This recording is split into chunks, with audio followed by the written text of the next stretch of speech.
Hello, everybody. Welcome on in. I hit the wrong button. Welcome on into baseball here on youtube.com/SeanandSourceTracks. I'm Sean. Streaming 5 nights a week. MLB 11, the show. Today we have a quadruple header.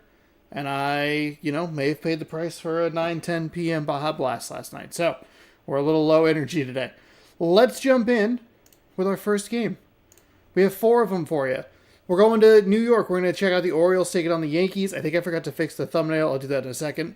Reds taking on the Pirates. Tigers taking on the Twins. Angels taking on the Athletics. But let's get this started, then I'll fix it. Hello. Yankees, Orioles. Play. Okay. Alright, I got it. Windows back up. Settle down.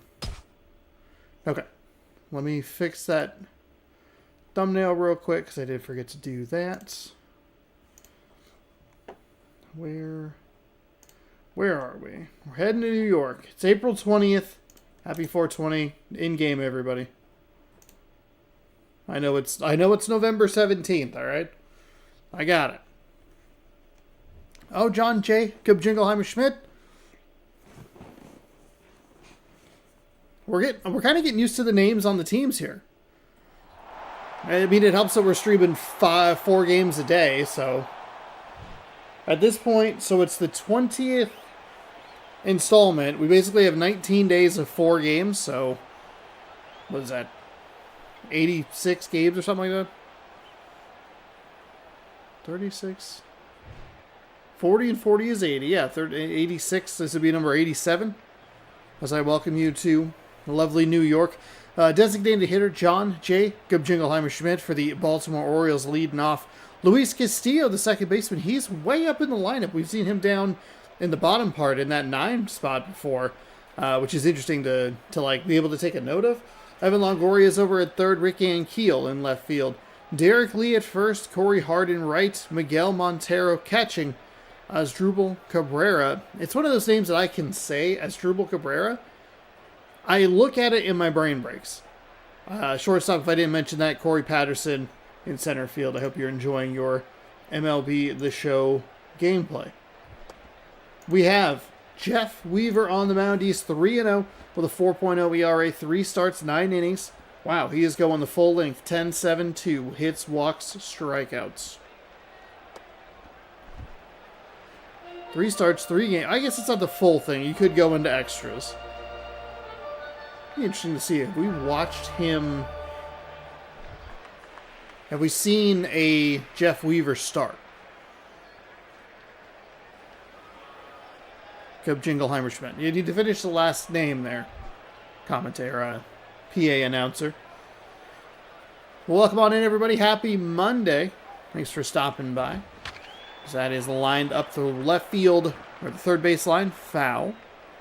Lined up the line. 0-1. That one is fouled up the first base line, so a little late. Got him mixed up on the speeds. 0-2 quickly here for the Yankees right-handed pitcher. I did not catch. I'll find it here. That pitch misses for a ball. Day 20. 7-9 Baltimore taking on 8-7 New York. This division, now that I see the records, think about it a little bit. This division is very cluttered, top to bottom. Big swing and a miss for the Orioles. John Jacob Jingleheimer Schmidt, and he will be set down on strikes.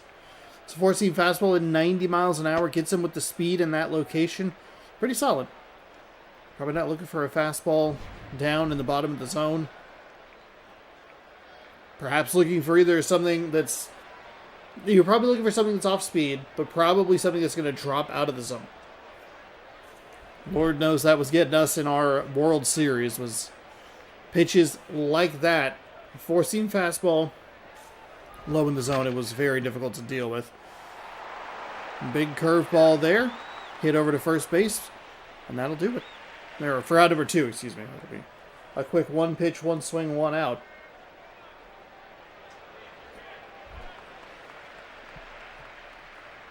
Evan Longoria of Tampa Bay fame.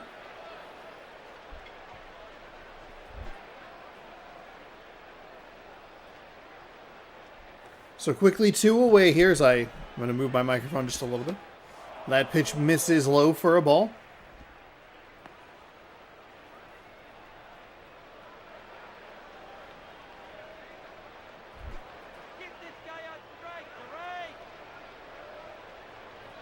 The righty readies, winds and fires. Swung on and missed for strike 1.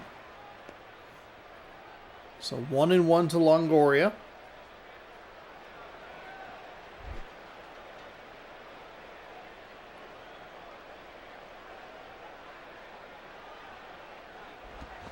That is foul up the first base line. Sounded like it was going to be pretty good contact, but just straight foul. We do have the terms of the Josh Naylor signing, 5 years, as that is called strike 3. We'll get to that here in just a moment as that retires the side.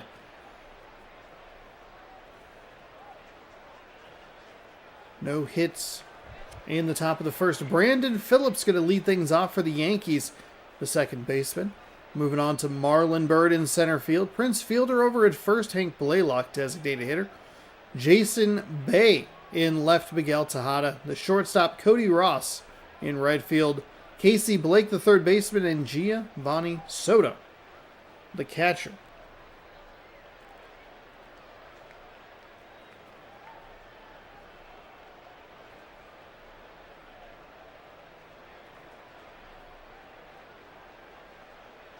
Get the starting pitcher for the Baltimore Orioles. It's Ryan Dempster, 1-2, a 4.70 ERA. 3 games with 7.2. 10-1-3 walks, hits, and strikeouts.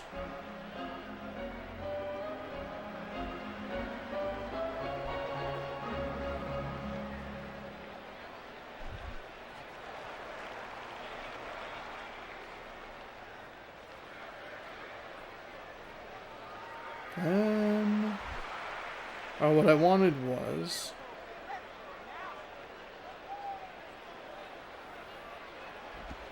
that pitch sails outside. I wanted the Naylor deal. Okay, so the Mariners re-signed Naylor. We learned that yesterday. We knew that it was a 5-year deal, but it's worth $92.5 million. So good for him. And hopefully, good for the Mariners, as this is crushed out to right field near that short porch. Hits off the wall. Right fielder throws in. It's going to be safe. That was a tight play. That was a bold move by the leadoff. Whoa. They're getting testy. It's an enemies to lovers writing a story right in front of us. Get excited, everybody. They're going to kiss later.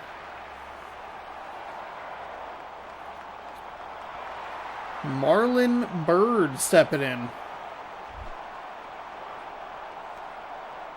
0-0 count. Because that's how that works, Sean. Come on, get it together. Runner on second. The leadoff double. Good start for this Yankees team. We watched them a couple of times against the Red Sox. They swept that series, and I believe they held the Red Sox to 0 runs in the 3 games, which was one of 2 series where that happened. That pitch somehow missed. Looked good from our angle, but apparently a little wide for the umpire. 2-0. No score here in the bottom of the first, but a runner in scoring position.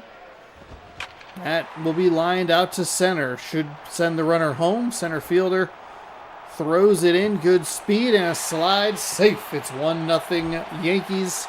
And that'll bring up Prince Fielder, which feels dangerous.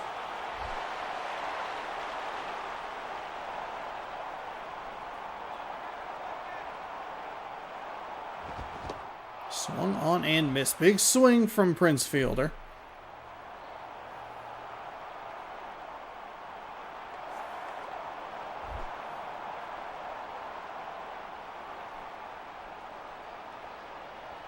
Looking for some extra insurance. That's a good eye.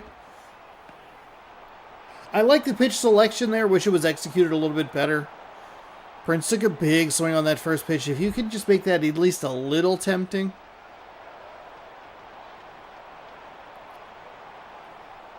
But a good adjustment from Prince Fielder, and Tries to go back to that well. Lays off it. It makes it 2-1.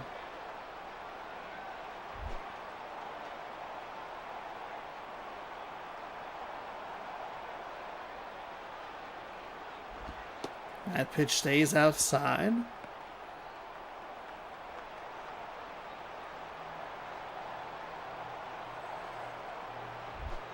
Three and one.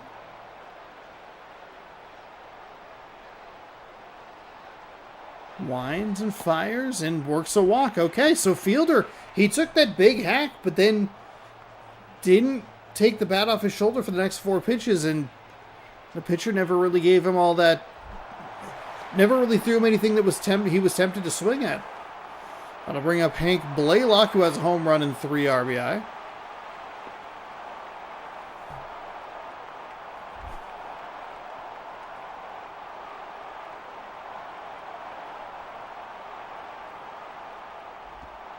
That pitch misses inside for a ball.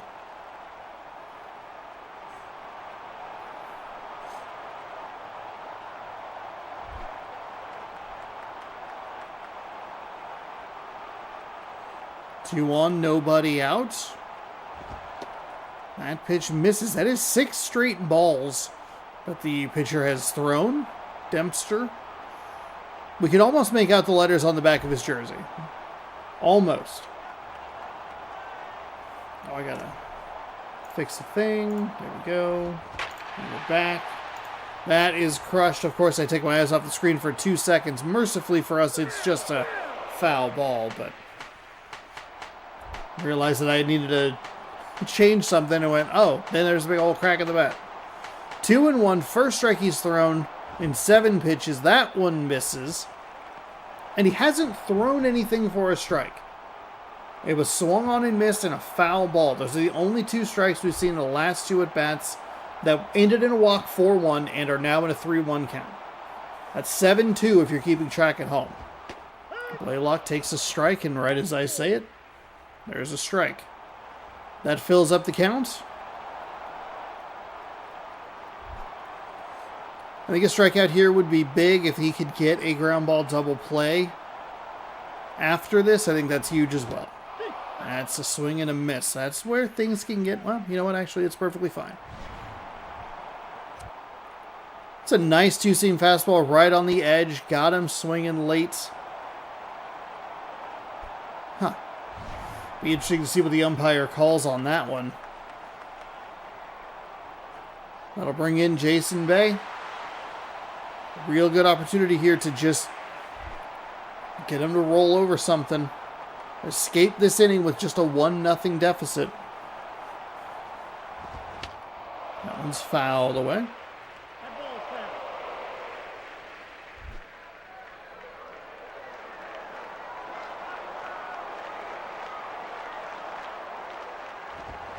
That's foul up the first base line.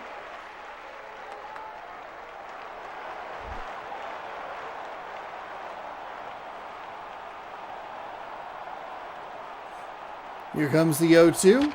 That is hit well up the first base line, but foul. That one was fouled pretty quickly. Gave us the foul ball angle.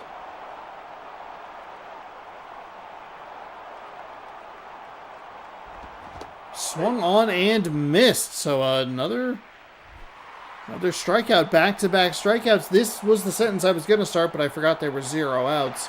When you get 1 out at a time, it can be a little bit tricky. But Dempster's done a nice job settling down after issuing the walk. Now he's starting to throw just the strikes. That's positive.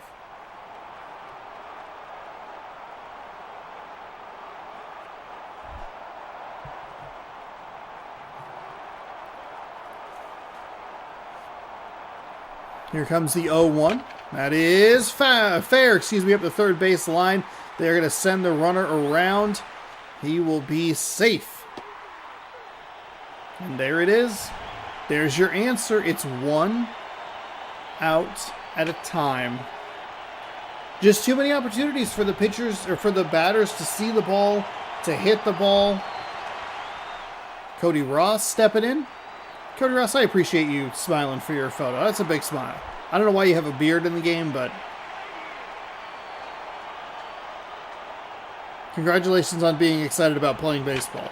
He is going to line that into right center field. The second baseman, it went right over his head. They are going to hold at third. So runners on the corners now 3-0. Yankees making that walk pay by bringing him all the way around. We complimented his smile. He complimented us with a run. That'll bring in Casey Blake. My headphones turned up just a little loud, so I apologize if it sounds like I'm screaming. Sometimes I'm double checking that the PlayStation 2 audio is coming through. I leave it up on accident. Strike number 1, nice pitch. An explosive first inning here for the New York Yankees. 3-0, couple outs. That is foul up the first base line. Again.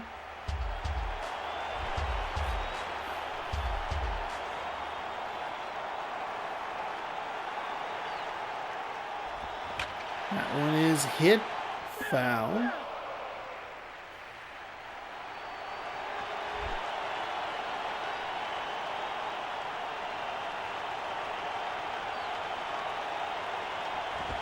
That one swung on. It looked like he went. He did not go. We've seen a couple of calls like that where they do that kind of weird, like, hack check swing sort of thing. The umpire says he held back. It's 1-2. That one's rolled over. Shortstop collects. Fires over to first in time, and the inning is finally over for the Baltimore Orioles.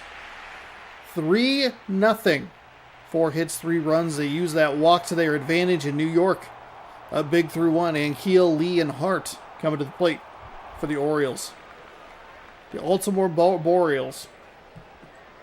I guess they're kind of anything but boring because they ruined my life. Oh, God. I sound like I'm going to cry.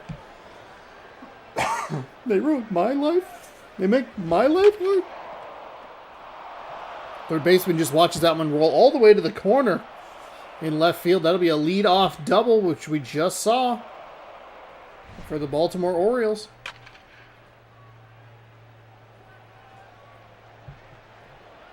We just saw for the Yankees. I was trying to make sure that I didn't mispronounce it. So I just said the wrong team.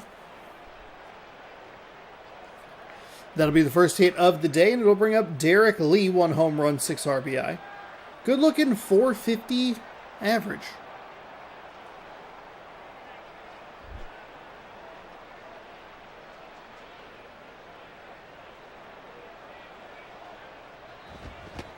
Big swing and a miss. 0-1. Going to be interesting to see how the Yankees want to deal with this. Orioles, I mean, this is one of those strike back innings. We saw when the Yankees played the Red Sox, we saw the Red Sox try to get back into the game, but the Yankees did a good job at making sure that that wasn't really much of a problem. Because of the attempted jump or leaping catch, it was a great job to hold that runner at second so that he cannot get around to score.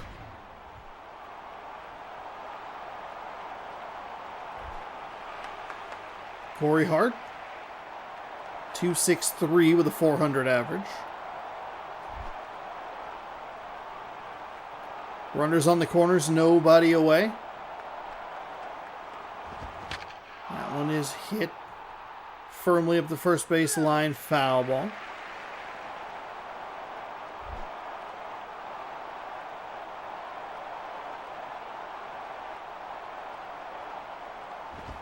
That one, thought about it, did not go.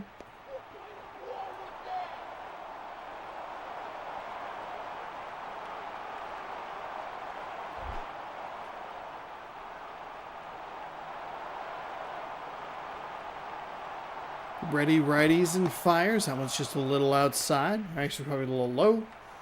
Just kind of a mess of a pitch. Don't know why I said kind of. It was bad. Hello. What are your thoughts on root beer? I am not a root beer guy. That one stays low. Do you ask that question as a root beer lover yourself? 3-1. Hope your day was good. Thanks for stopping by and saying hi. Oh, that one sails high. Okay, so that is a walk that loads the bases. Nobody gone here in this AL East matchup. Funky start here in this second inning, but this is what you need. If you're rooting for Baltimore, if you like the Orioles, or you're just kind of rooting for a good game, these strikeback innings have to be really important.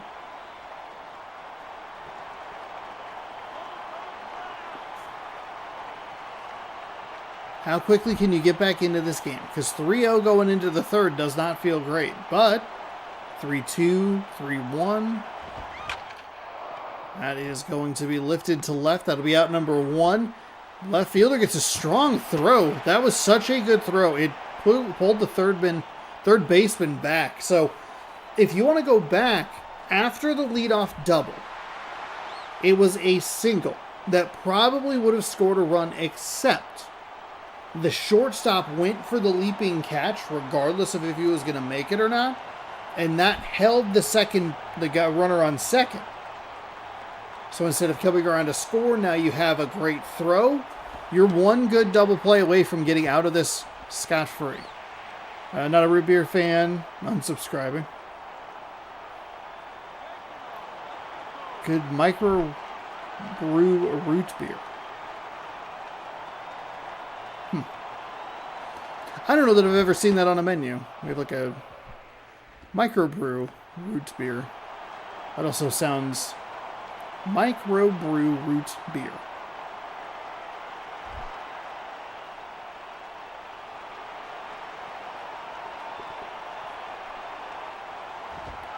That one stays high. Got to be careful here. Don't want to walk in a run. Surprised to see him throwing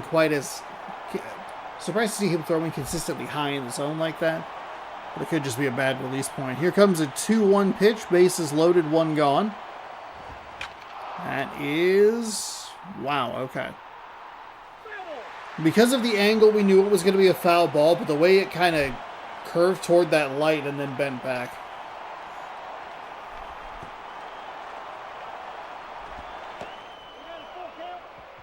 Okay, so full count. A walk scores a run. Don't like mega brands like Mug and A&W. But give me a good Henry, Weinhardt's. I feel like that about with... that is hit foul. I feel the same way about like an orange cream soda. Give me some like mom and pop brand and it's probably way better than anything that's... here's the mega brand. That's a great term. I like that term. Here comes a 3-2. Fouled the opposite way. Having trouble finding that put away pitch.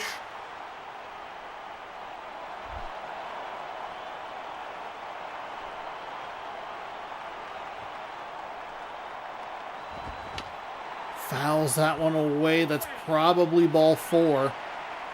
But it's close enough.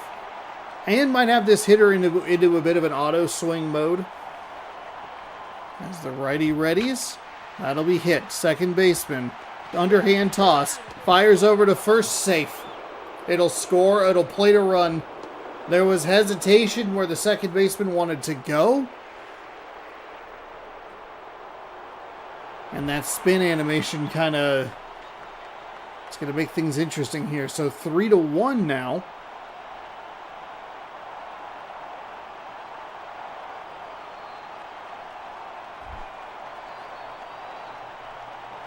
Two gone, runners on the corners.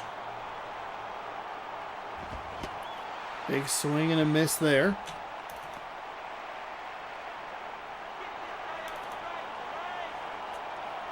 Welcome on in, everybody. Thanks for hanging out.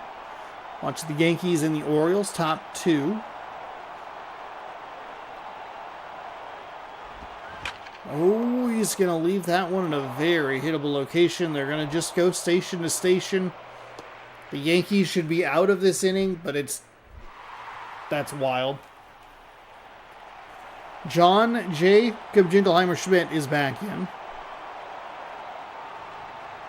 This is the leadoff batter for the Orioles. A runner in scoring position, down 1 with 2 away. That's in for a strike. Low outside part of the plate. 0-1.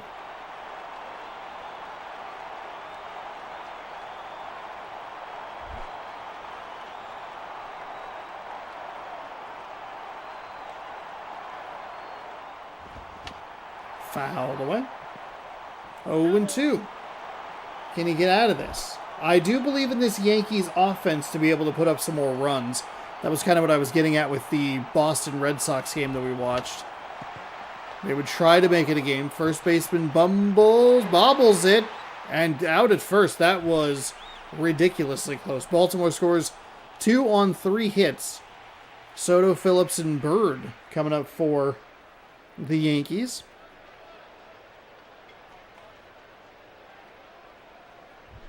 Curious if we can get a... Can we get a replay on that, or is it too late? So first baseman bobbled it. A couple of funky, indecisive plays from the infield here for New York. Bobbled it, and then... Oh, man. Hold on. He does just get there. If the runner can get that right foot down just a half a second sooner.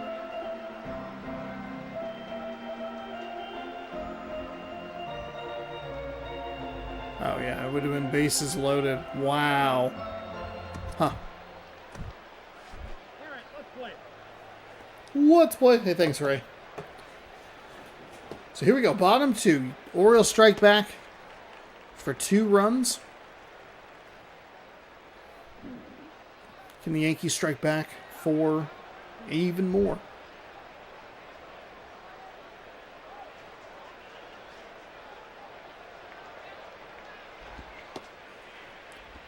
Inside for a ball.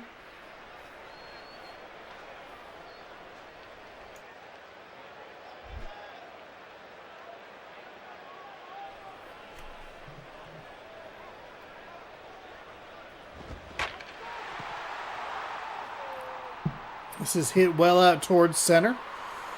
Does not have the distance, and that will be out number 1. Brandon Phillips, 1 for 1 with a double. He came around to score and led off the game with a double.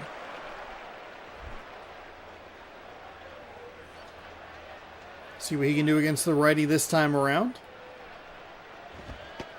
That pitch stays high for a ball.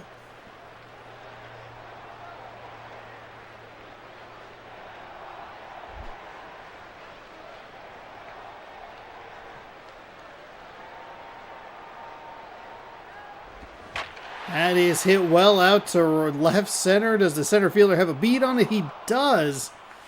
2 pretty solid pieces of contact for the Yankees here in the top of the bottom of the second, excuse me. And that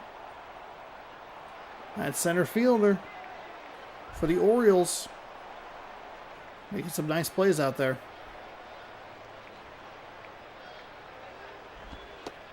That's in for a strike. Looked like it was inside to us, but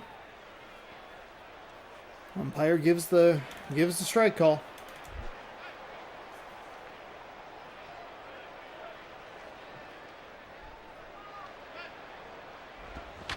That's hit up the first baseline, foul.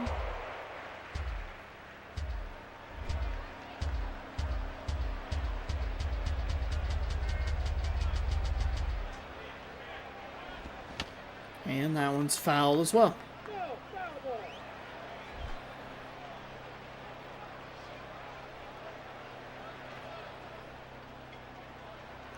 Righty winds and fires, gets some swinging and missing on a pitch outside.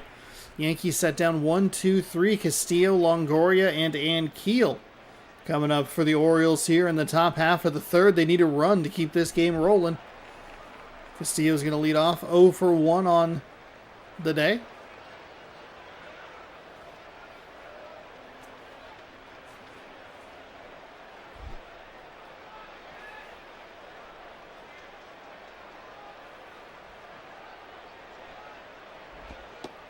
That pitch misses low.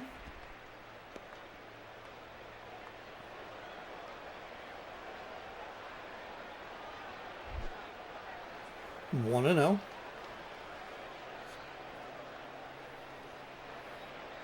Righty winds and fires. That one is going to get looped out into right field. All the way to the wall.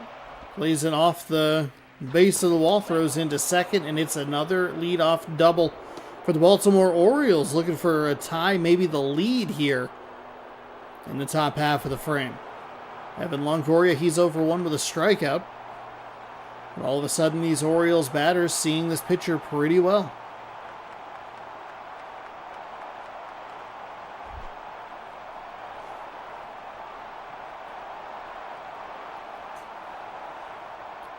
Righty winds. That's going to go up the third baseline. Foul.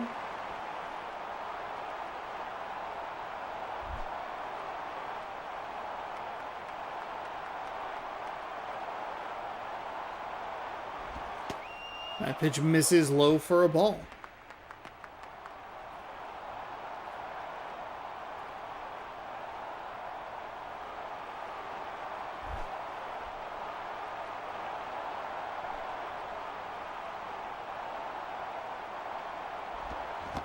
Ooh, thought about swinging. He did not go. No check down to first.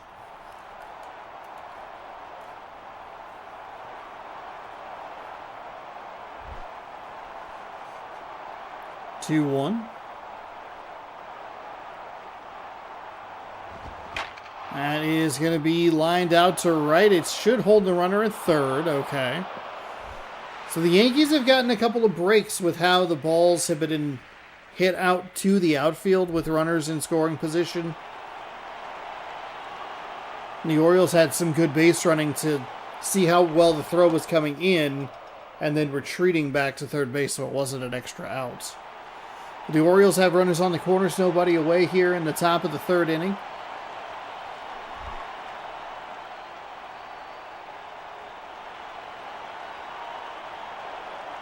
Right-hander checks on the runner at first. The pick attempt is no good. As the runner is back in safe. Still no outs on the pickoff move.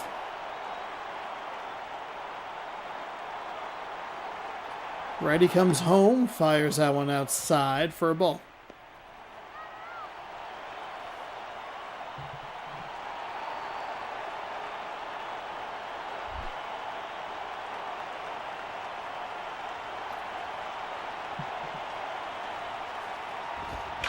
That is lifted to right. It is carrying, it is going, it is gone.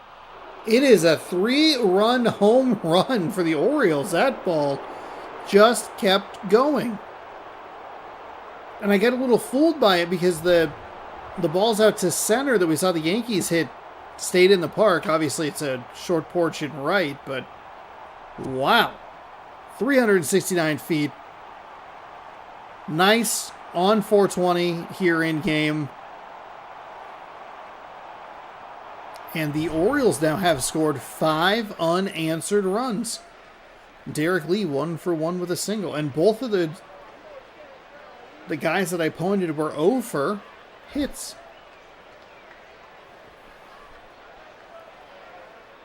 Wow. It's a really good eye. That's a pitch that's going to look real juicy coming in. I think even if it clips that top of the zone, I think you have to just kind of let it go with an 0-0 count. That one did stay high to make it 1-0. That one stays high as well.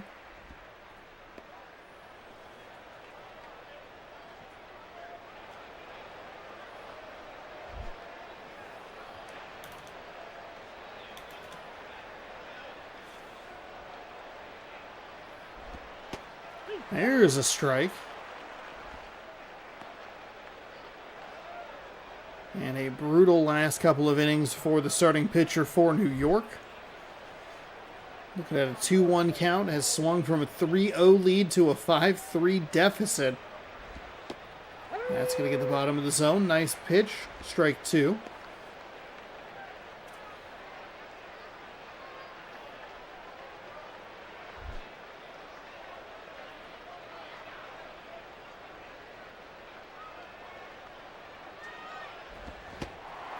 Swung on that one and missed, so that'll be a strikeout for out number 1.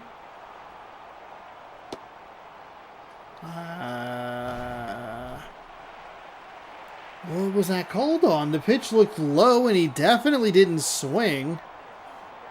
That's a brutal way to lose an out there.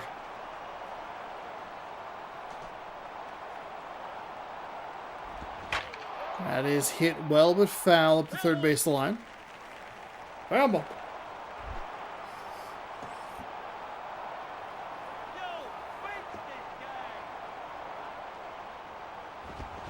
Swung on and missed. Strike 2.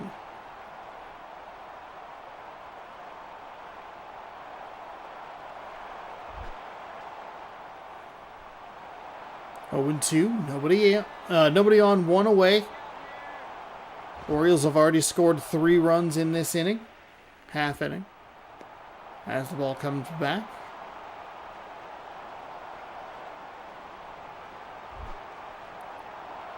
One and 2.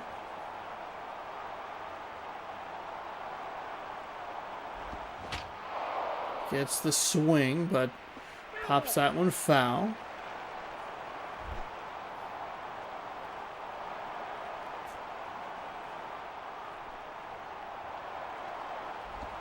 That one's hit up the third baseline foul. So the batter doing a good job to just foul some pitches off, stay alive. It's still a 1-2 count.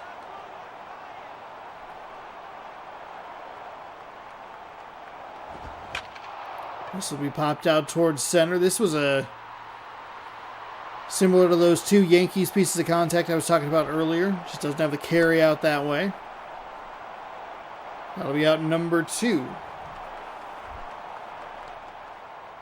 Miguel Montero batting 182, 0 for 1 on the day.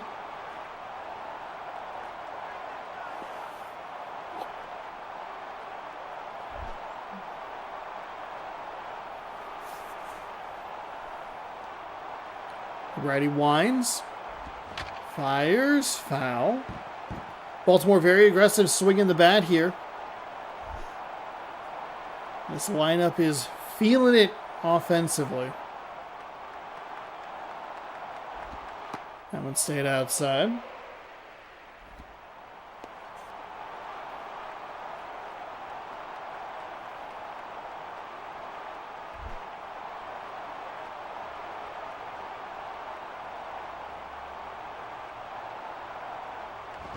That one is hit well, but foul. Oof, that was way up there. That was like third deck. Seeing the previous Yankees stadium, even in this graphics, is still kind of cool. Yeah. Swung on and missed. So, mercifully for the Yankees, the inning finally comes to a close. However, they have a 3-run bomb to give them the lead. 5-3 heading to the bottom half. Fielder, Blaylock, and Bay coming up. Fielder has a walk. He came around to score. Only a couple of home runs on the season. Need him to get on base. Bloop and a blast ties this game. Pitches in for a strike. I think it has helped that this Orioles starter has thrown, Dempster, has thrown more strikes. There was a point where he threw 6 or 7 balls in a row.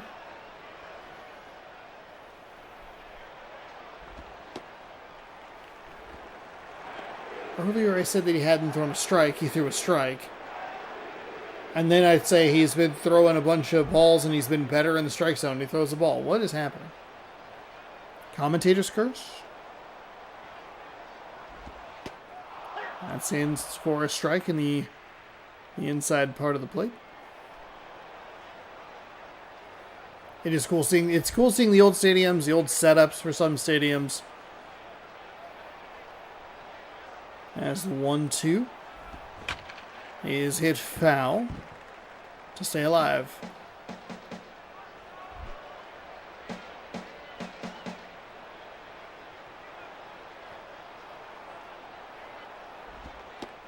That one stays inside.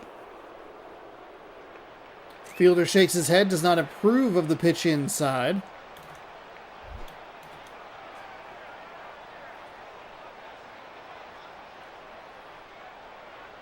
Here comes the 2-2. That one's inside yet again. Cannot be doing this.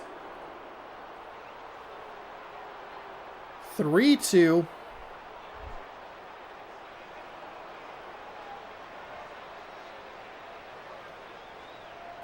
Here's the payoff pitch. Fielder fouls it away. And we will see another one.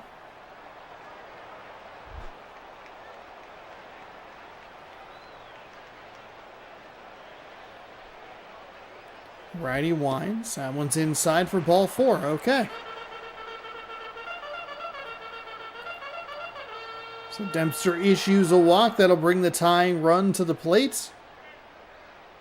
Should they go to the bullpen? No, they're going to let him face Hank Blaylock with a .368 average, a home run, 3 RBI on the season. Really just need to make sure that I'm calling out the stats on the day, in which he is 0 for 1 with a strikeout. That pitch sails high. I mean, Blaylock, if he can work something here, get on base via a walk, maybe a little base hit, they can bring up the winning run.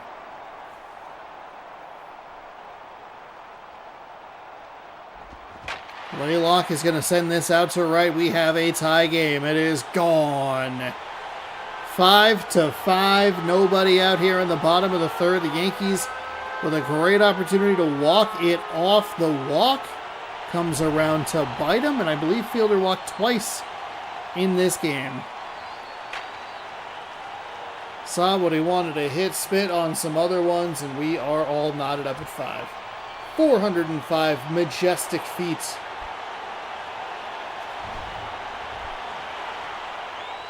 Jason Bay 0 for 1 with a strikeout.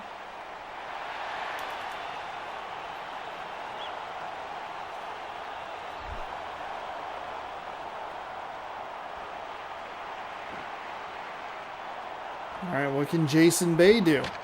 He can ground out to third base. There's out number 1. So some explosive offenses here to start our day, our evening, I should say, as it is very dark outside. Miguel Tejada. Can he come up with the one swing to end it? Righty fires low for a ball, 1-0.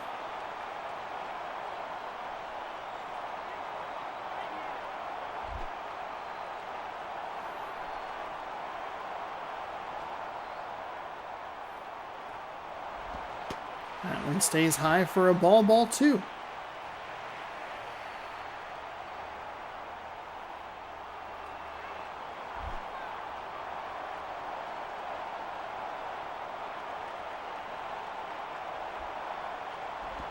That one is hit out towards right field, but looks like he was late and got jammed. That is out number 2.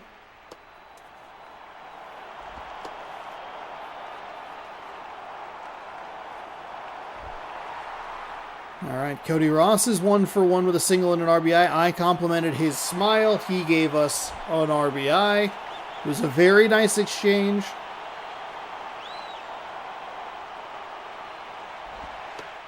We'll take a strike on the bottom, at the knees.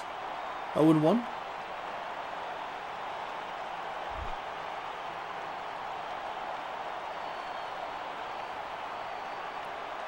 Here comes the 0-1. That one slides outside for a ball, 1-1. 2 away, nobody on. Yankees scored 2 to tie it.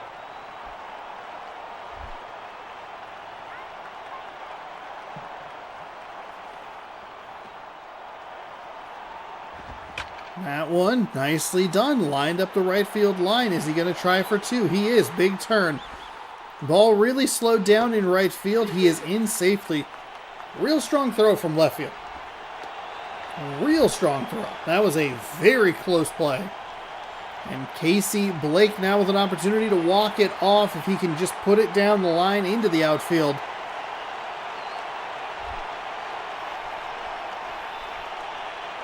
Game-winning run at second. The pitcher winds. He fires a strike in on the outside.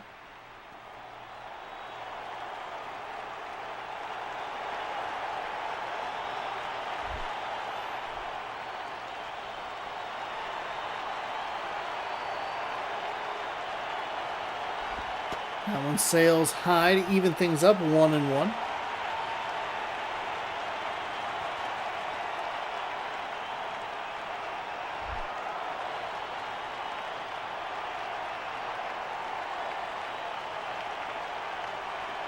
Here comes the 1-1 with 2 away. It's fouled off.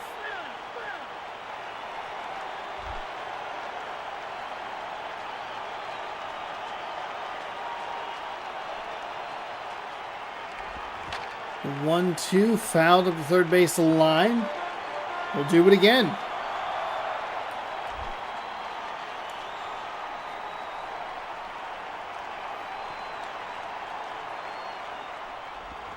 That one's fouled away. Definitely has him in a bit of an auto swing mode. Here comes yet another 1-2. That'll be lined into right. This might win the game. It's going to get to the wall. That's going to get down, and that'll be it. Safe at the plate. He didn't even slide, and that will do it. The Yankees score 3 in the bottom of the first and in the bottom of the third, and that is what propels them to a 6-5 victory. Hard-fought game by both sides. Big home runs by either team. Wow. And a walk-off to get your day started. Hank Blaylock, your player of the game, 1 for 2 with a massive 2-run home run. Jeff Weaver picks up win number 4. Ryan Dempster drops to 1-3. And Keel for Baltimore and Blaylock for New York pick up their second home runs of the season. 6-5, your final. 1 extra one, 1 extra hit for the Yankees. That's exciting. That's a very exciting start. That'll wake me up, you know? At least I hope it does. A lot of walk-offs in 3-inning games. Yeah. We are going to Pirates or Reds-Pirates, I believe. Let's double-check the Reds-Pirates. Okay. Now let's double-check the notepad. Get this one rolling. Look at that. Seattle #1 in stolen bases. Look at, just admire that stat and think about how that'll never happen with us. Ever. We're never going to lead the MLB in stolen bases. San Francisco up there in third with 8.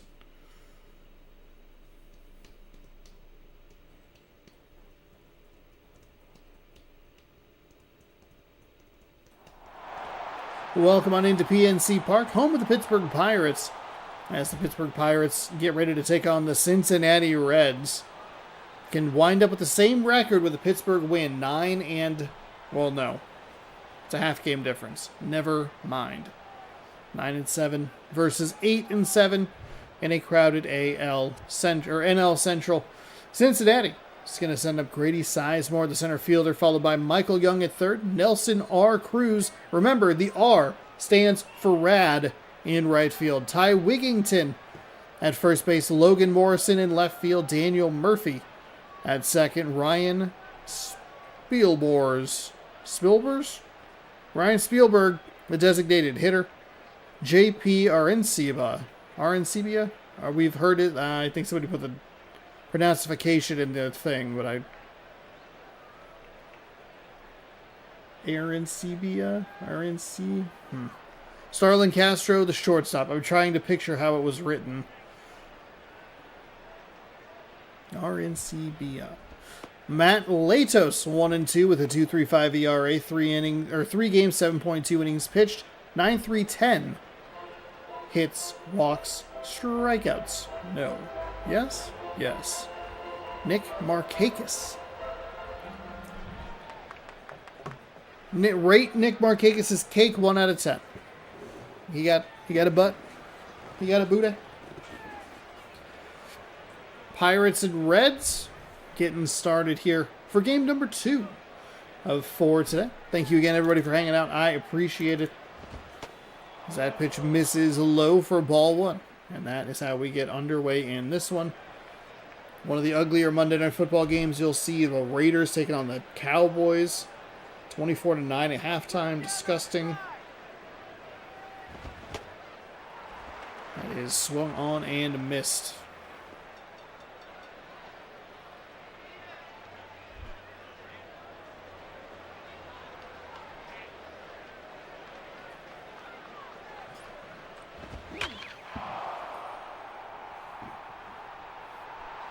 That one is hit well, but foul. Left fielder takes a peek, but, you know, it's in the stands with that camera angle.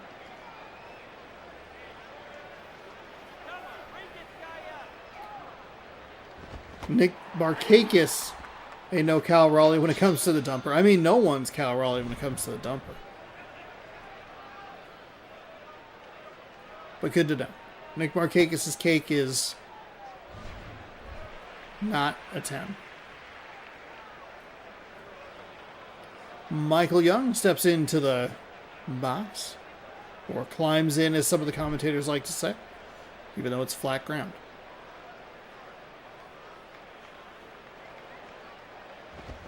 That is hit past the diving third baseman. Should just be a single. He'll take a bit of a wide turn, but hustle back, and that'll be a 1-out single for the Reds. Nelson Rad Cruz steps in.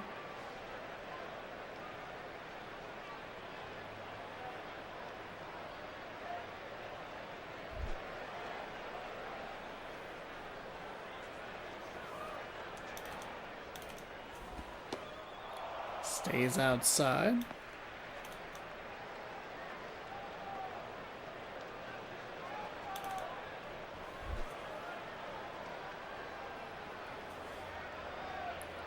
One on, one out. They'll check on the runner at first. He's back in safe. Gonna love it when that actually isn't out. Look at you being pedantic about climbing into the batter's box. Yeah. Ooh, Nelson Rad Cruz puts a charge into this one. It is going. It is going. It is gone into the center field seats. Gave me a good giggle. That's what I'm here for. Nelson Rad Cruz puts Cincinnati on top 2-0 here at the top of the first. 391 majestic feet. Remember, majestic for all your majestical needs. Call Majestic. 800 Majestic. I think it's one letter too long. M-A-G... M-A-J. What? M-A-J-E-S-T-I. Yeah, it's one letter too long. Idiots. All they had to do was come up with a 7-letter word.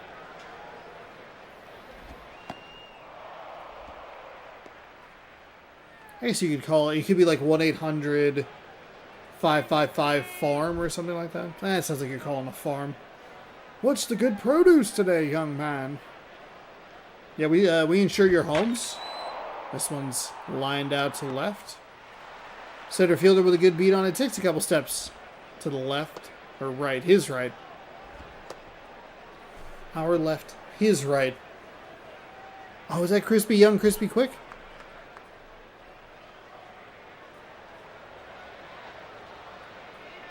Majestic just pull the I. This was 2011. We were still using vowels in 2011.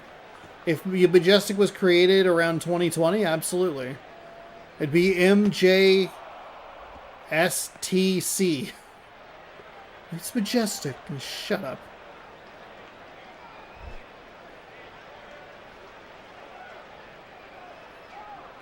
There's one... It's like a foot thing that you put in your shoe. I can't remember what it is, but it's like it has all the... Like Victory, I think, or something like that. It's like, it gives you extra jump height. And I'm like, I don't know about that. Seems illegal. That'll be the next scandal. That'll be the NBA scandal. It won't be steroids. It'll be that they wore the wrong shoes. They gave them... They basically... what they should do is like the Inspector Gadget shoe springs. That's what the next scandal should be. Just like everybody's favorite Inspector Gadget, French Stewart.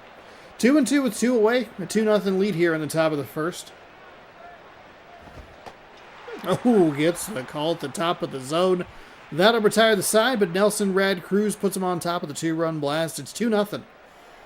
Oh, so we're gonna lead off with Markakis. We will judge his PlayStation 2 2011 butt. He's in right field.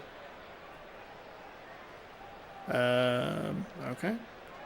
The shortstop is Ryan. God dang it. Robinson Cano at second. Oh, wow. Okay. So Nelson Cruz and Robinson Cano played on the Mariners. Jose Bautista at third. Miguel Olivio. Designated hitter Alfonso Soriano and left. Nick Johnson at first. Crispy Young, Crispy Quick in center field. Oh, that was the guy I called on. Okay. Ivan Rodriguez. I threw myself off. It's like he was in right field as I was reading the defensive lineup.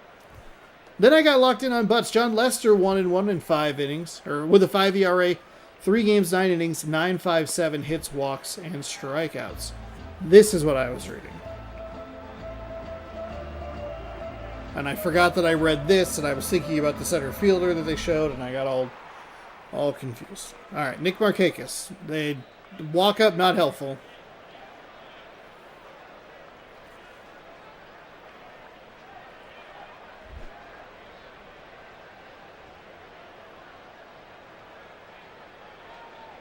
The lefty for the Reds winds and fires a ball.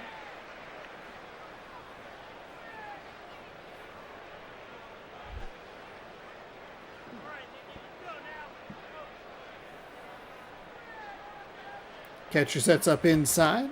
Big swing from Markakis. And that'll make it 1-1.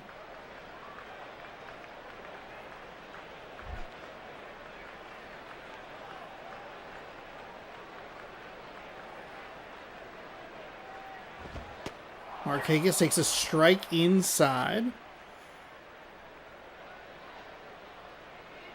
Pitcher couldn't get the swing on that one pitch that he left outside. He's gone inside, got in the zone, and induced a swing.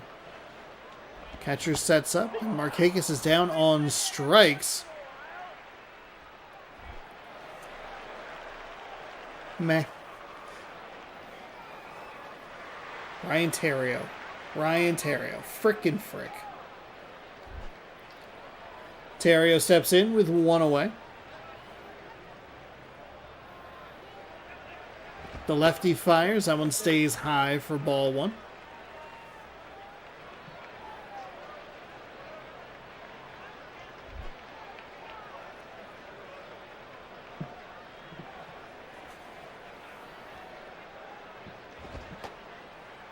That one misses inside. So he's having trouble with that right-handed batter's box part of the plate. Missed a couple of spots. He's been better on his hand side. Throw me hand side.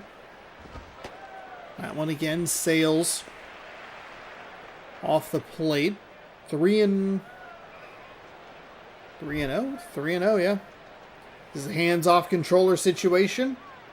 Pittsburgh's got to get something going here if they want to try and strike back. And he does a nice job. Charge!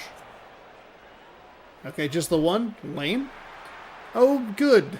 Robinson Cano steps in.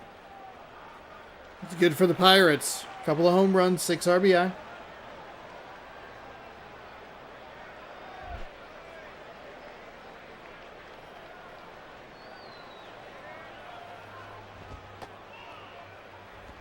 First pitch to Cano, misses inside for a ball.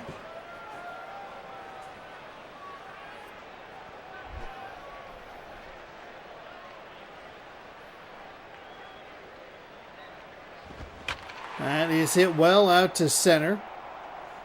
On the warning track, right where the dirt meets the grass to make the catch. Runner retreats to first. And Sizemore with a nice grab out there. Jose Bautista going to step in. And every time we see it, I'm reminded of that awful facial hair. He has a runner on first and 2 outs to... That's a... Every game before 17, you can shorten the innings down to 3 and go up... Down to 3 and up to 19, you can shorten the season length. Wait, really? Swung on and missed. Guess I didn't know that about 19. Huh. Boy, that would be the one thing that I would ask for. Would just be... I know that they would try to push you to, like, mini seasons or... March to October. But it's just like, man, would you want something just so specific? 1 and 2. 2 away here. Bottom first. They are going for the steal. Bautista fouls it off.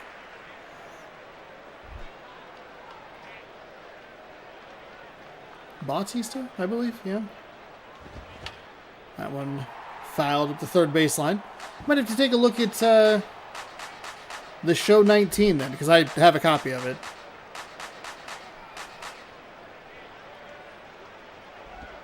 Swung on and missed, so that will retire the side.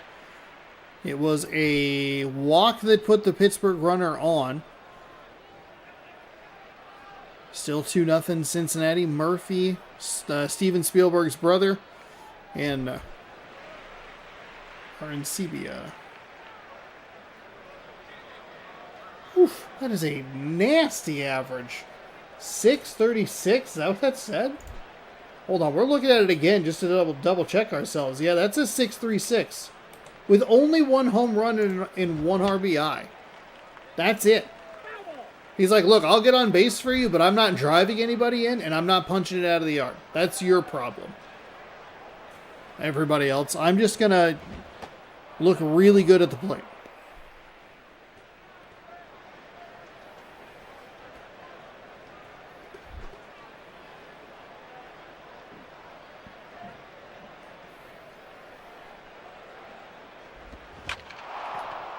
Drives this one out to left. Did the left fielder get a good run at it? He did.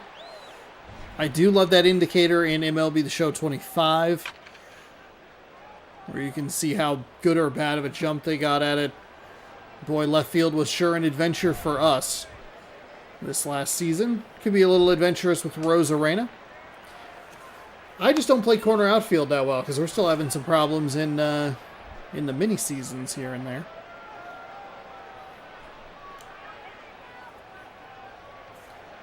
Righty winds. That one's popped out of play. Foul.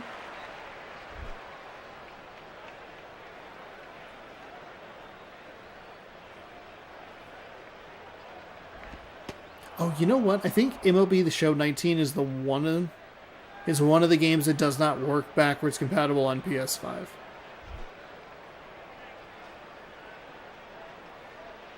I was going to put it into install. I don't think I have the hard drive space for it, but for whatever reason, 19 doesn't install correctly on a PlayStation 5. So then I'd have to find... Remember what I did with a PS4. That one. Bobbled by the second baseman. He'll fire over in time. And that'll be out number 2.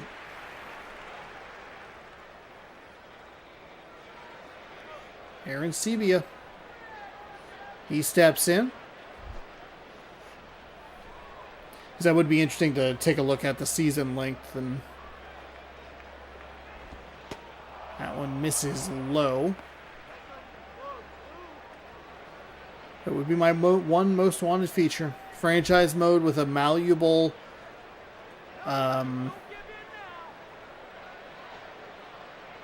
season length and inning length.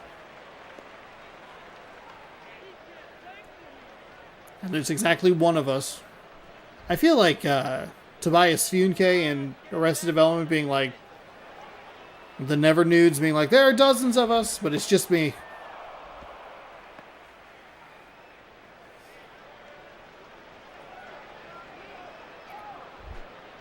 Two and 1. Here it comes. That one's in for a strike. Nice pitch.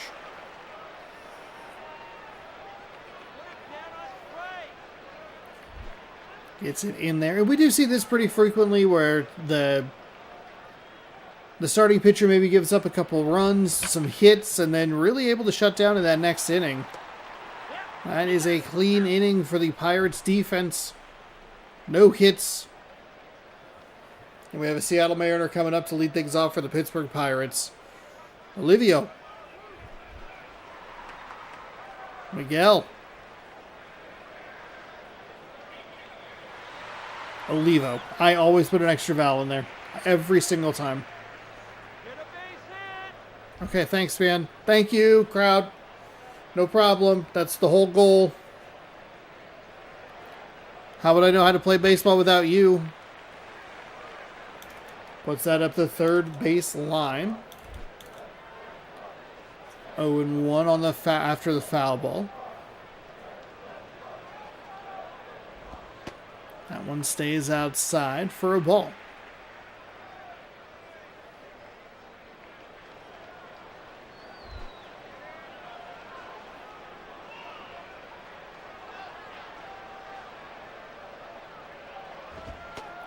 That's in for a strike. See if the Pirates can get a hit here in this inning. They were only able to put a base runner on because of a walk.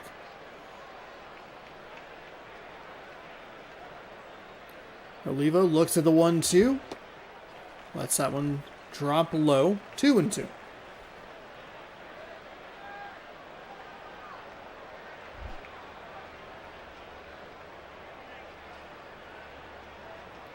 Lefty winds, fires. That one misses, fills up the count. Payoff pitch coming.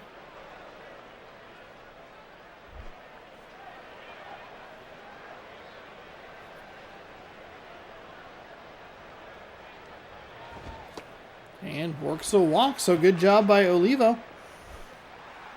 To bring up Alfonso Soriano, he has 3 RBI and a stolen base. 375 average. Second walk that the Pirates have worked in this one.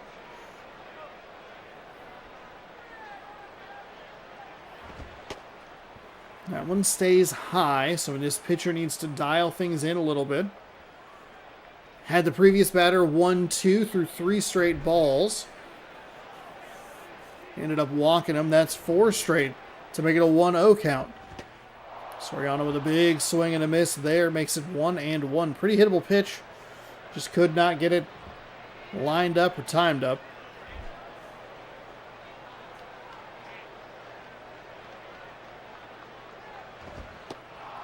That's in on the outside.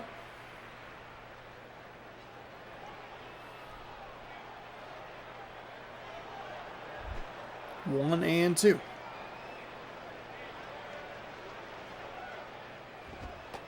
That pitch misses low, 2-2.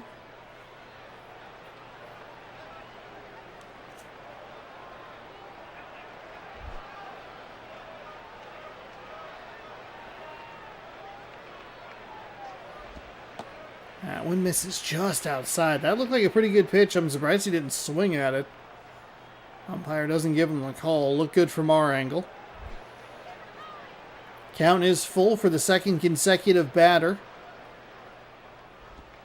And Soriano takes a look at ball 4. So the Pirates with their third base runner all via the walk. Lester 1 inning pitched. 3 walks, 2 strikeouts, 28 pitches. But the 0's where you want them. No hits, no runs, no earned. Nick Johnson steps in. Opportunity to swing the lead in their favor with a big one here.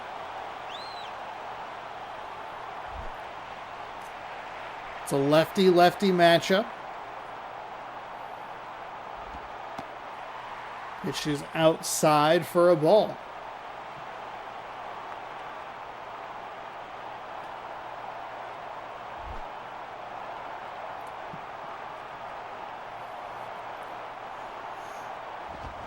That is dumped into right field. I don't think they're going to send him. They will work station to station. Nice job getting that ball in quick. Crispy young, crispy quick. They highlighted his stolen bases, but he doesn't have any this season. Somehow, apparently 10th in the NL. There is nobody out here. Cincinnati in a precarious position. That one is dribbled out to the shortstop. He'll toss, fire over to first. It's a double play, but the Pirates score a run. I don't know if you're Cincinnati, obviously you're trading 1 run for 2 outs, but I don't know if you're Pittsburgh, if you're trading 1 run for 2 outs.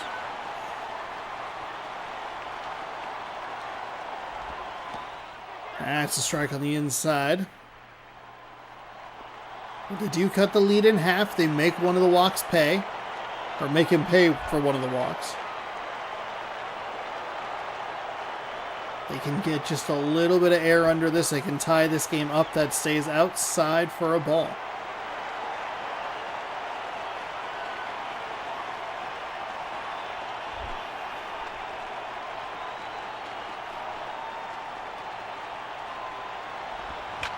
That'll do it. That's going to tie the game up here in the bottom of the second with a single. Oh my goodness, he's turning for a double. It's going to be safe.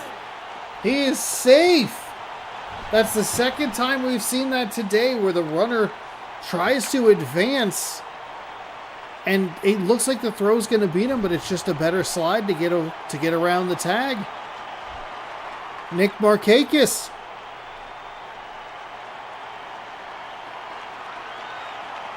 He's going to step up with an opportunity. An opportunity to take the lead. That one sails high.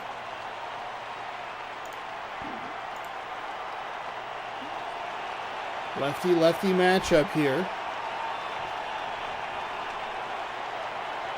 That's why that top of the second was so important. Markakis looks at that one for a strike.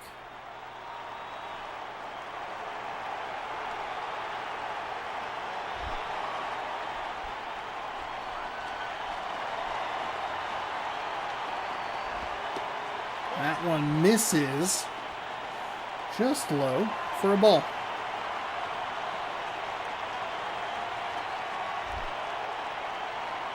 Two and one. Markakis gives it a good ride, slices foul.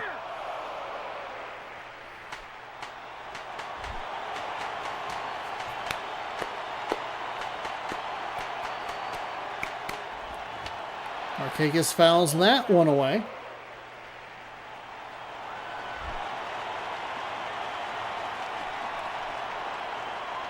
Two and two.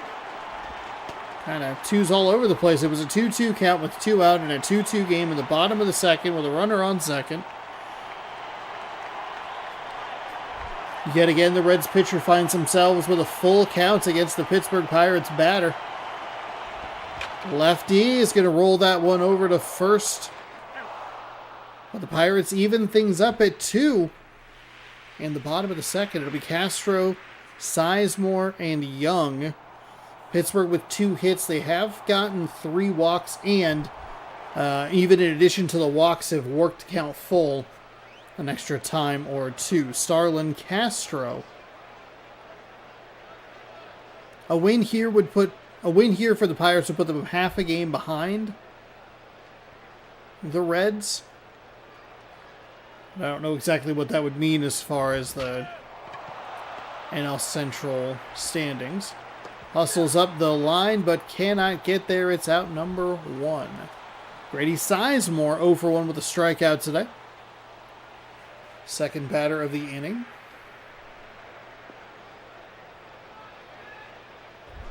I may have misspoke earlier when I talked about the top of the second. Should have been the top of the second for the Pirates. I think I might have mentioned the Reds, but the Pirates gave up the 2-run home run. They were able to come back, shut things down, and then they were able to go 1-2-3 in that top of the second. Give themselves an opportunity to tie. That one misses as well. Ball.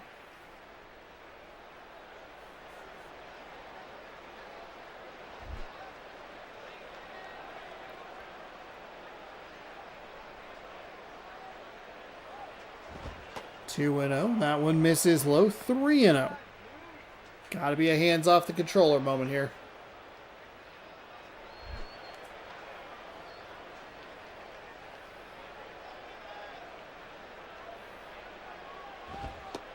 That one misses inside. Ball 4. Okay.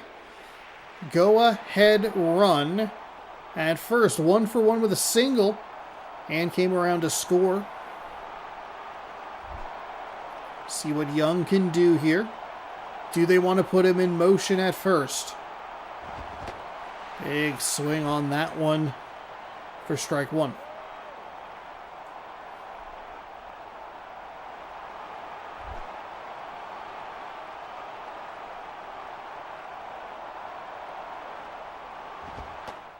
That one sails high.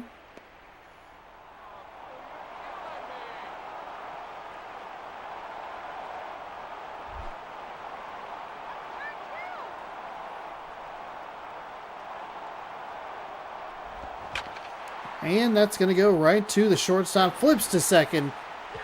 Works around to first. That'll be an inning-ending double play. As we get the pitcher's reaction. Nice little fist pump there. 2 of them just for fun. 1 for each out.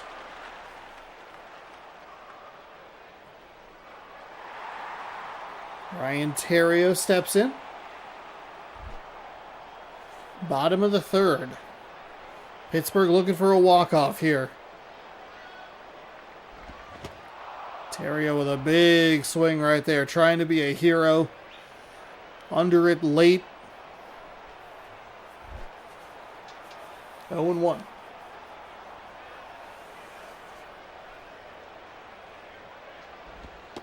That one's outside.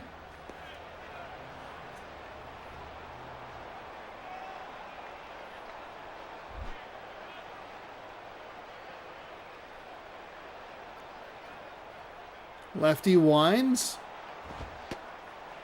Another good take. The Cincinnati Reds pitcher just not consistently able to find the zone, it seems. 2-1. As he falls behind yet another batter. That one misses low.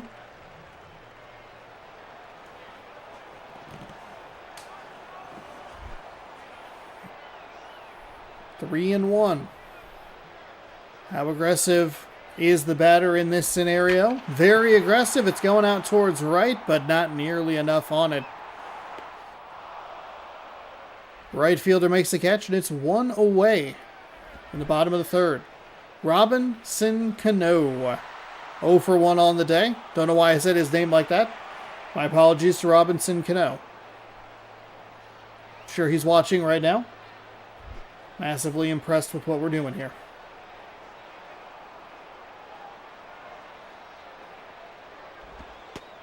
That pitch misses.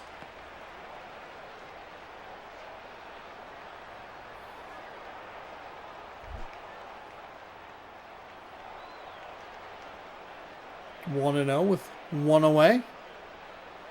Cano. That is going to be sliced out to the shortstop. It's going to be an out over at first.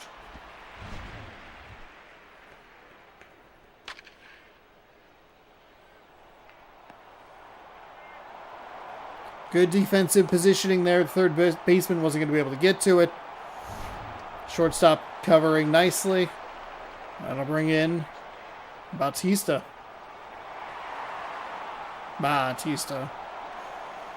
Jose Bautista. Can he end it here? Will we go to extras? Thought about it, but held back, so it is a ball.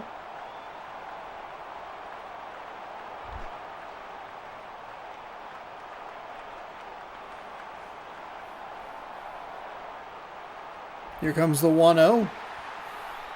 Very weird.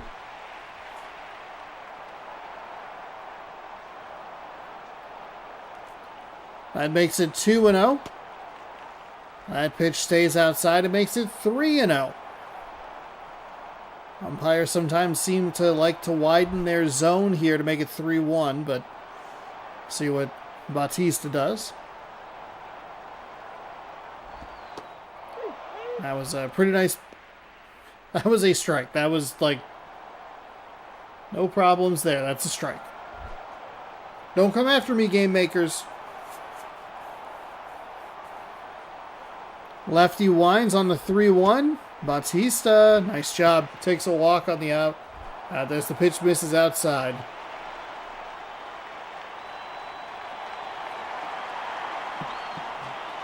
Miguel Olivo, he walked and came around to score. It's the 4th or 5th walk. I think it's walk number 4. No, it's got to be 5. It's a lot of walks that this Cincinnati Red starter has issued today. Pittsburgh made him pay in inning number 2. They make him pay here in inning number 3 to end the game. Here comes the 1-0. 2 out, 1 on. Olivo fouls that one up the third base line.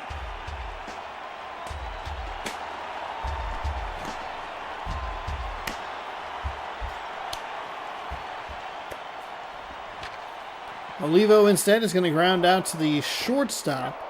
And we will head to the top of the 4th. It is 2-2. Each team with just 2 hits. Cruz, Wigington, and Morrison. Coming up. Cruz is the reason Cincinnati has 2 runs. 1 for 1 with a 2-run home run.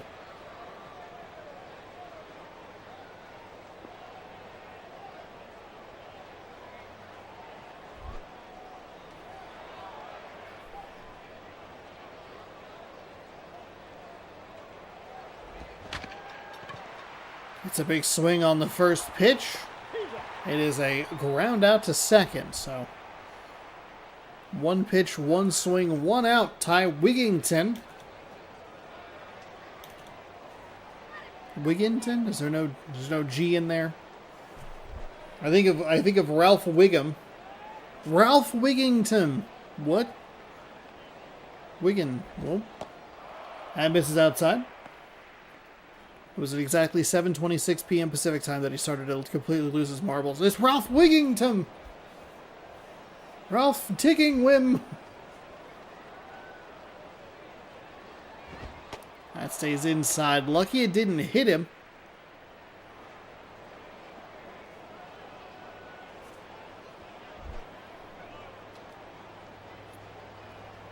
Two-0 count.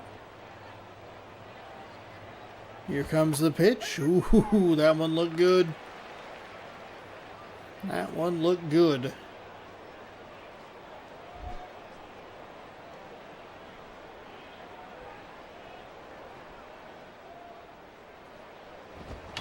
Foul away.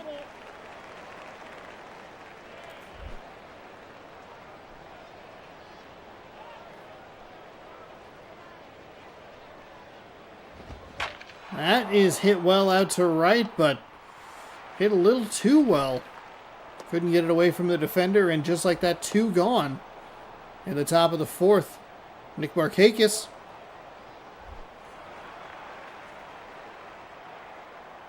Logan Morrison is 0 for 1.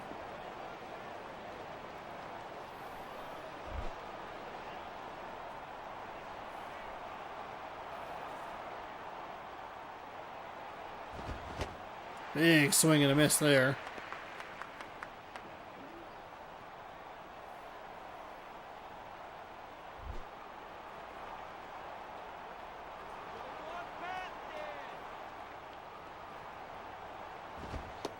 That pitch stays low.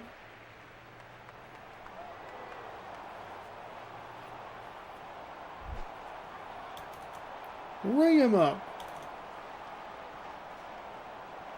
Here comes the 1-1. That one misses inside for ball 2.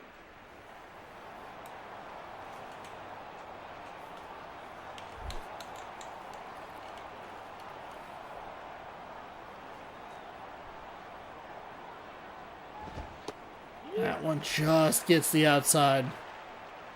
Nice location, evens things up at 2-2. Twos all over. 2-2 count with 2 away in a 2-2 game. Oh, it hit him. It hit him right in his big juicy thigh. He'll take a base, and Daniel Murphy 0 for 1 steps in. Good looking season average with a 583.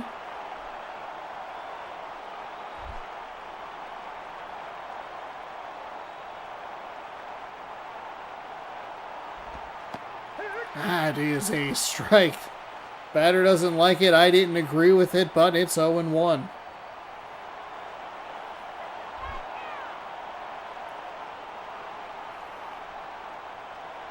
That's the first Cincinnati base runner in quite a while. That one sails way outside.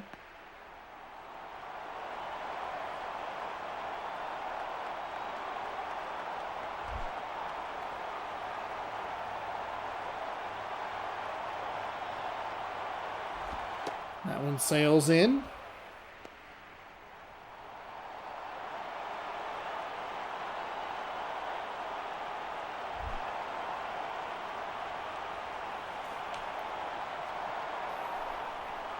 Two one pitch. That's inside. Ball 3.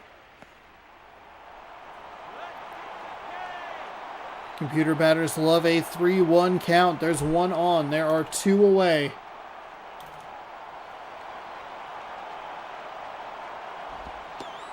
Takes that at the bottom, right at the knees. It's a good location. I think it's a good spot for a take as well. Full count. Here comes the payoff.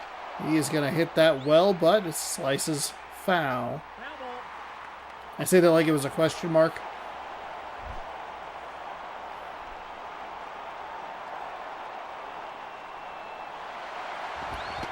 With the runner in motion, doesn't matter. Internet glitches out. Repeated the 1, so it sounded like you were just going 1, 1, 1, 1, 1, 1. I mean, I could do that in real life. 1, 1, 1, 1, 1, 1. Soriano, Johnson, and Young coming up. And this pitcher's duel. Cincinnati will bring in Dan Cortez. 4 games. He has a 38.57 ERA. Yikes.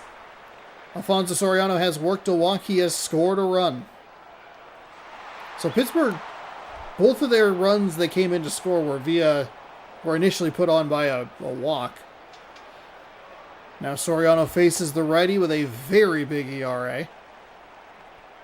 And Cincinnati is the first team to jump into their bullpen.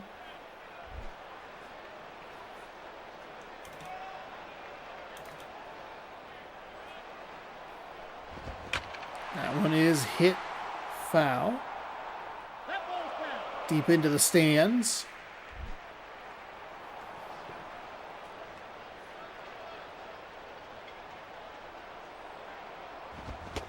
Ooh. Not exactly sure what he called that on. It was either a very low strike call where it feels like the pitcher got a bit of the benefit, or it was on a swing where I think the pitcher still got the benefit.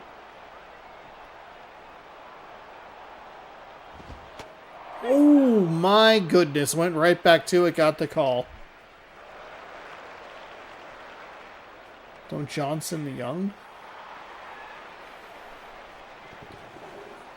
So Soriano gets got on strikes.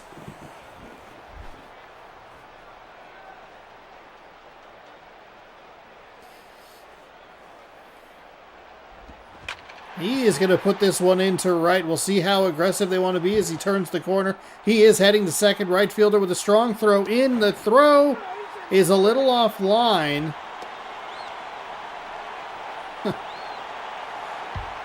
It was well timed, but just a little. It pulled him off the bag. Otherwise, he probably gets tagged out at second. But Crispy Young, Crispy Quick steps in.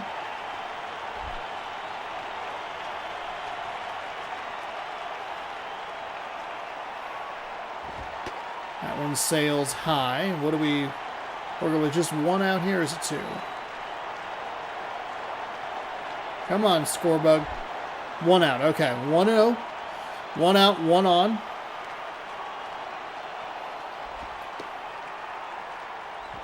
Young takes a ball, on the outside. Good eye.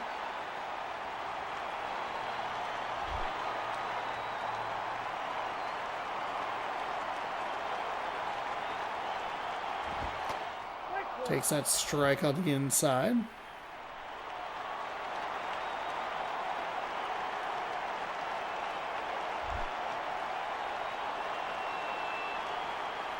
Two and one. Here comes the pitch. He takes that strike as well. Really passive with the bat on his shoulder. He's looked at 4 pitches. 2-2 count.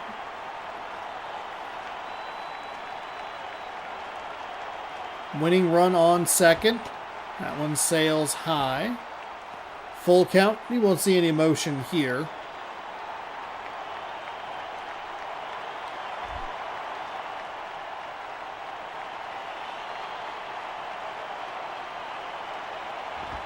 That one stays inside, and he didn't take a hack. He went ahead 2-0, it evened at 2-2, and then he won at 4-2. So that puts Young on base. Does work a force out anywhere and puts the double play back in order. As Rodriguez steps in 1-for-1 with a double.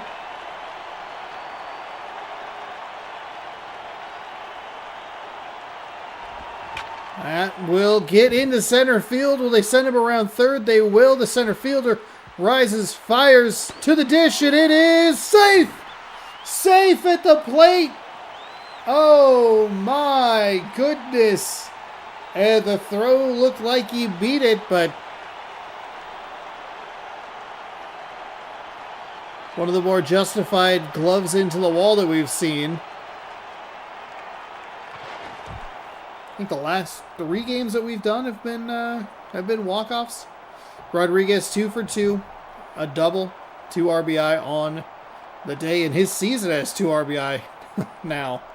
As Matt Latos gets the win, improves to 2-2, and Dan Cortez falls to 0-2. Cruz with his 3rd home run of the season, and the Pittsburgh Pirates walk off the Cincinnati Reds 3-2, scoring 3 unanswered runs. Wow.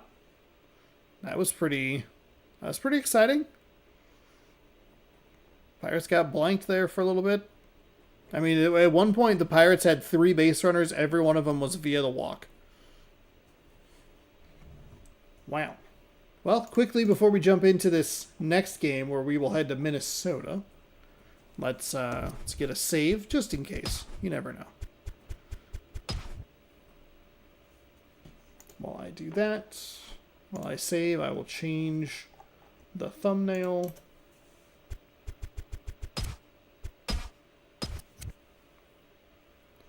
Do not remove the memory card. Do not reset or turn off the power to the PlayStation 2, okay, everybody? When you're saving, you'll lose all your franchise data.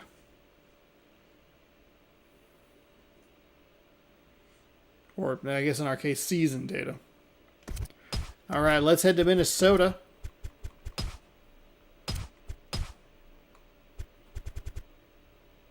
Tigers taking on the Twins. Oh, you know what? Actually, we need to get caught up on some scores. The Red Sox win over the Rays 5-0. So it puts the Red Sox at 9-8. The Yankees are 9-7. Braves over the Marlins 1-0.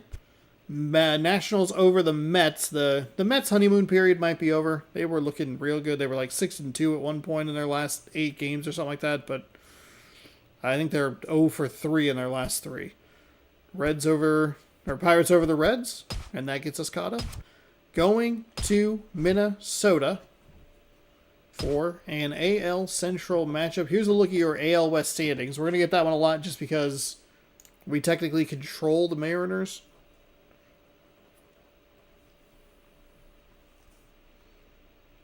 I do wish it was a little bit more varied.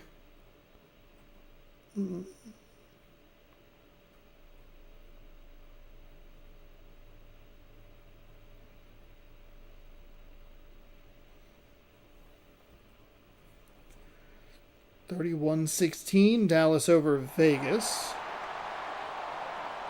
But welcome to Minnesota. Target Field, the 8-8 Detroit Tigers taking on the 7-9 Minnesota Twins. In this case, if the Twins were to win, they would have the same record at 8-9. This is I believe it's game number 1 of the series. Rafael Furcal going to start things off. Switch hitting shortstop. Ike Davis at first base. Joe Mauer in his old home stadium at catcher. Pedro Alvarez at third. Raul Ibanez in left. Adam Jones in center. Will Venable in right. Orlando Hudson at second. And Matt Diaz, the designated hitter. Do I have MLB The Show 15 on PS4? Yes, I do. It is not installed anywhere, but I do have a hard copy of it behind me.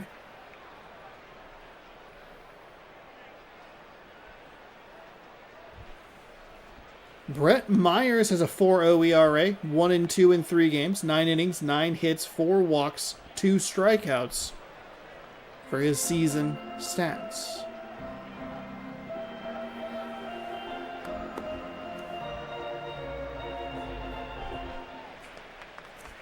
Rude that they would cut off that song. Rafael Furcal going to lead things off. The switch hitter, and then it's a lot of lefties for this Detroit lineup. Facing the right-handed hitter, so. Either Detroit does have, just naturally has a lot of lefties, or there is some semblance of how do we get an advantageous matchup against this pitcher. That pitch misses. Low for a ball.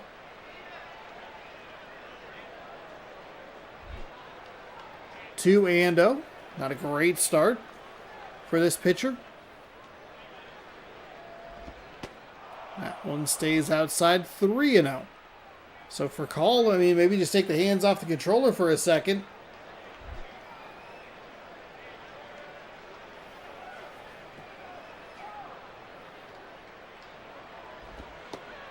That is in for a strike. So 3-1.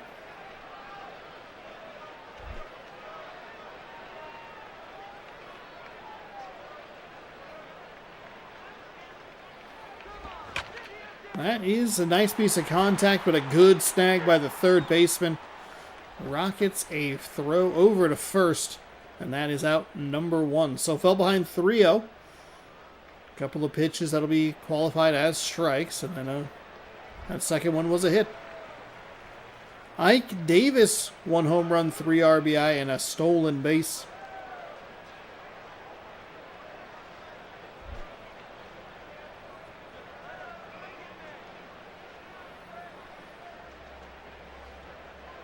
Pitcher winds. He'll fire in a strike.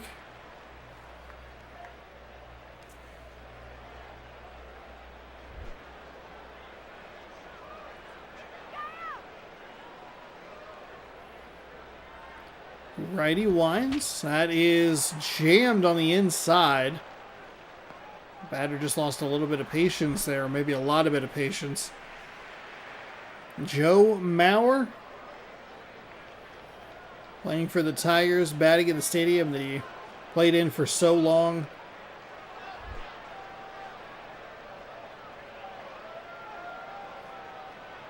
He'll face a righty with 2 away. I don't think there was really much of a reason for the previous batter to swing. He went 3-0 against the first at-bat. And both of those pitches were balls. And then he falls behind on Mauer 1-0. Mauer with a big hack there. That will be make it a 1-1 count. Having Joe Mauer on the team is definitely going to confuse me. That's Ebay has a good eye on that one. Lays off it for ball 2.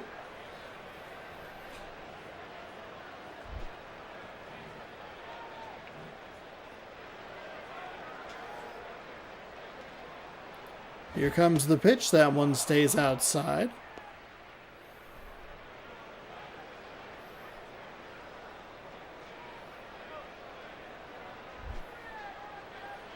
Three and one. Two gone here. In the top of the first to a 4. Detroit. Mauer takes ball 4 and works the walk. So this pitcher is thrown. Oh, man. Got a very generous call. Joe Mauer did. Change up at 85. That was in the zone. For strike 2. But he hasn't been throwing a lot. And that was where I was going with that sentence before that showed up. He's thrown way more balls than strikes. That was 4-1. It was 3-2 the first time and 1-1. 3-1, 8-5-ish. 8-4, I think. There's 8-5. We're not keeping track all day, I promise. That is the first batter he has gotten ahead of, and this is the 4th batter of the inning. He will line this one out towards right field, the right fielder. With a nice grab. Retires the 4th and final batter. All right, Fowler. Wait, no, we don't have to tell you yet. Hold on. Time out. It's a secret. Dexter Fowler, switch hitting center fielder. Leading things off. Eduardo? Yeah.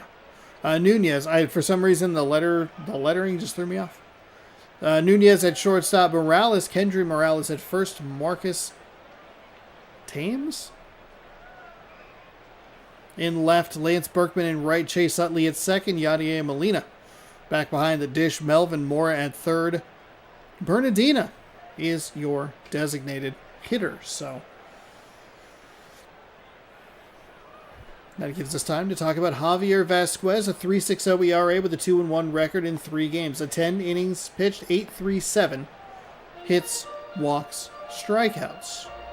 There's your Detroit Tigers defensive lineup. Adam Jones and Joe Mauer, center fielder and catcher, just for fun. Dexter Fowler leading things off here in the bottom of the first.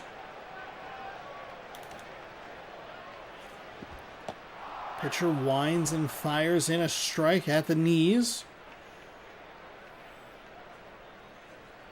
So he knows how to get ahead. So the Mariners walked off yesterday. The Yankees walked off the Orioles. The Pirates walked off the Reds. So we have 3 consecutive games going back to yesterday's stream, safe, that are walk-offs.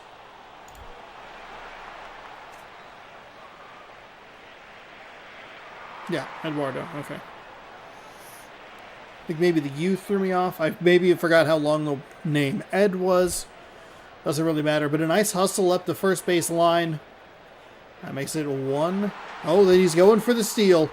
The pitch was low. The steal is in. No trouble. Safe at second. How aggressive do they want to be, or do they just put him into scoring position?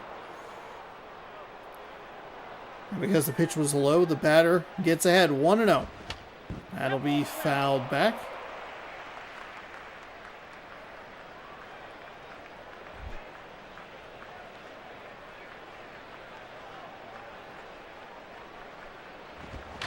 That is hit out to right. See if the runner at second absolutely will tag. Right fielder hauls it in and fires, but safe easily.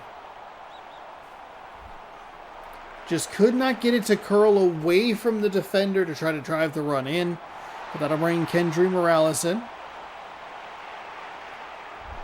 He'll face the righty with 1 on and 1 out.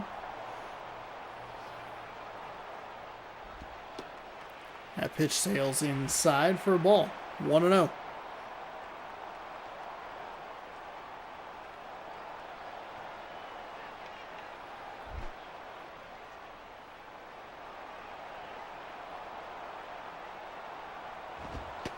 That one sails wide. 2-0.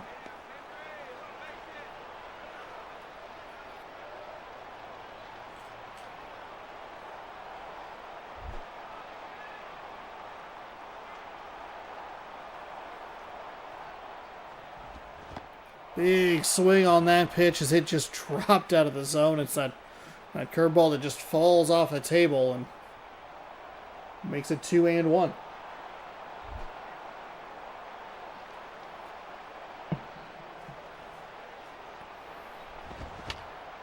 Fouls that one away, 2-2. Adams Jones was put in the Orioles Hall of Fame this year. Not the real Hall of Fame, just the Orioles one. That is a strike on the outside part of the plate. That is called strike 3. And a perfect time for the pitch track. It was a 4-seam right on that edge of the zone. 94 miles an hour. It's like kind of a coin flip, but it is a strike. I did see King Felix Hernandez. He returned to the Hall of Fame ballot this year. I don't think he'll get in, which is heartbreaking to say, but he'll have his number retired in Seattle.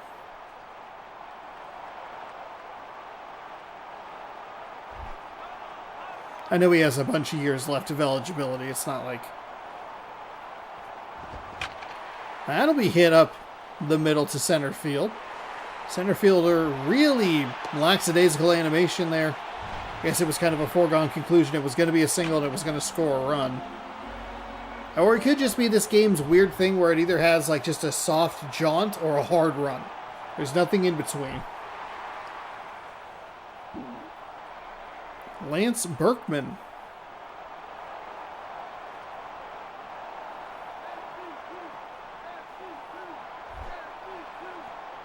One MVP chancer out there. Shout out to you. 2 out, 1 on here. Bottom 1. That pitch misses low. So this Minnesota Twins team needs their pitcher to find the zone a little more frequently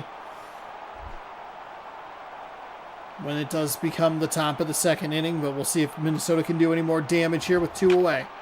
They will drive that up the middle. He will hit the bag at second, and that's as far as he'll go. 2 on, 2 out.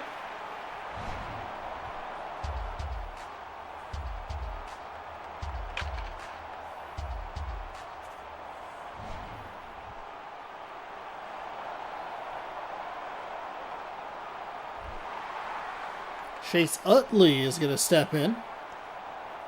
286 average. 1 stolen base on the season. Does not have an RBI just yet. Here's a great opportunity with a runner on second.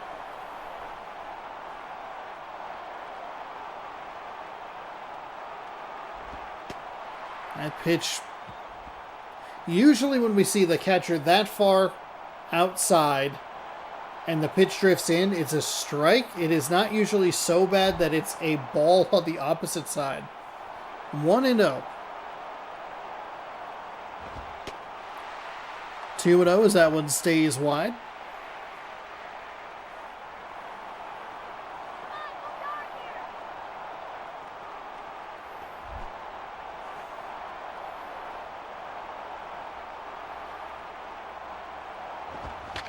That one is hit up the third base line, but foul. We've seen a couple of these Twins batters get ahead 2-0. That low pitch has been very tempting. Swung on and missed at a pitch away. It's right on that edge where the strike 3 got called for out number 2, so that evens things up. 2 on, 2 out with a 2-2 count. Swung on and missed. It was a really nice curveball or changeup. Whichever it was, it just looked good and then whoop, gone. Whoop. Ibanez, Jones, and Venable coming up. Speaking of Orioles Hall of Fame. Not you, Raul Ibanez. King Felix will make the Hall of Fame, but like on the 8th or 9th year on the ballot. Like 2032. I guess my concern... Well, that's how Edgar Martinez got in. I think he got in on his final year of eligibility. My concern is that there's going to be a bunch of players that retire over the next 7-8 years that are just going to clog things up. And he might not have some of the gains that Edgar Martinez had. I'd love to see him get into the Hall of Fame.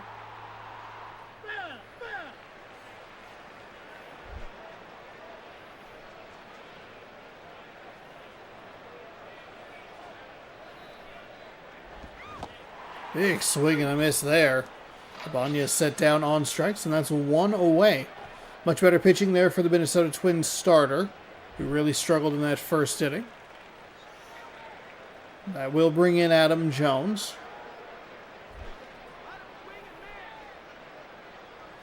Who is a name that every time I'm like, oh, Adam Pac-Man Jones. Like, nope, that's a different guy. Two different guys. If he was a two-sport athlete, you would know about it.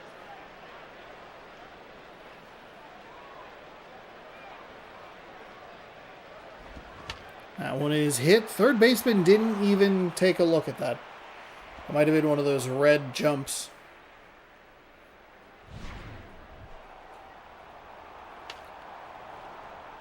So Jones gets a base hit.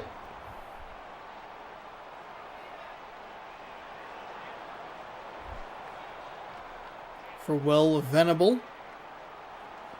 Good look at average at 437. Does have 3 RBI.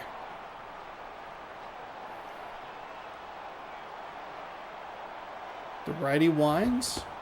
Fires a strike that under it, probably late.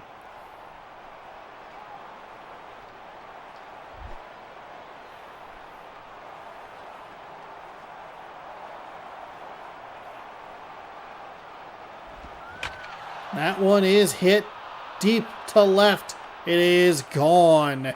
Way out of here. And just like that, it is 2-1 Detroit. I kind of figured this mostly lefty lineup would start to give them trouble at some point. They get to them.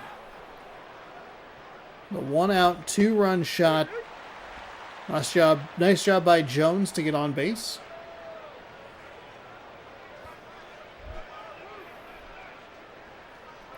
Oh and 1. That missed low. I don't know about that. We've seen some calls at that part of the zone.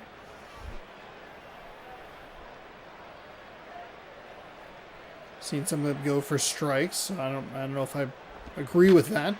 That's it well. Not well. Excuse me, that's fouled off.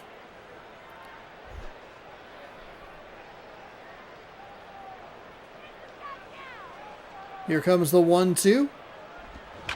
That one is hit out to left center. Left fielder takes a look at it, makes a diving grab.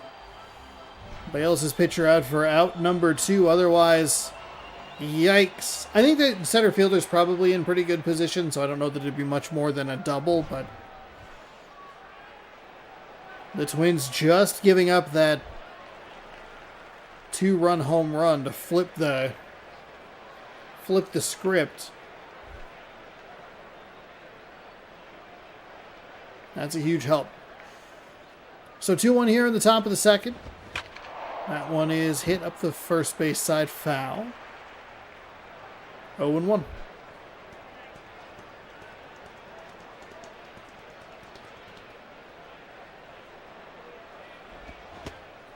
Big swing and a miss on a pitch outside. 0-2.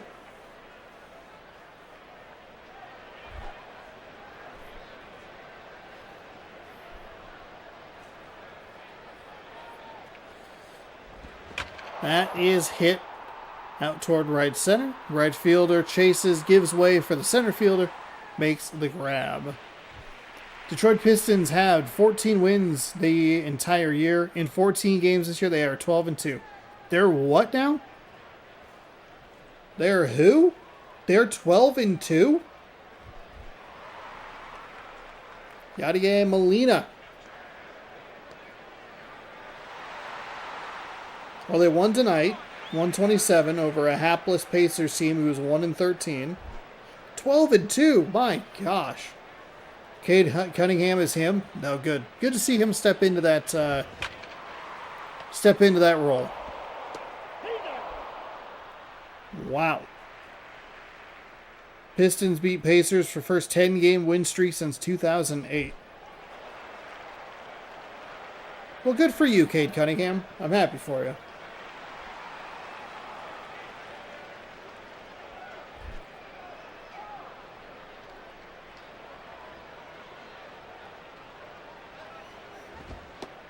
That pitch misses inside.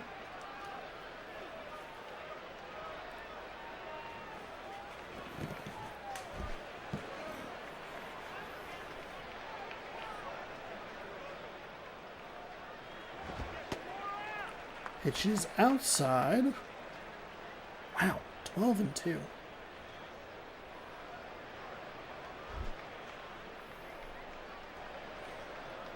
Two and 0.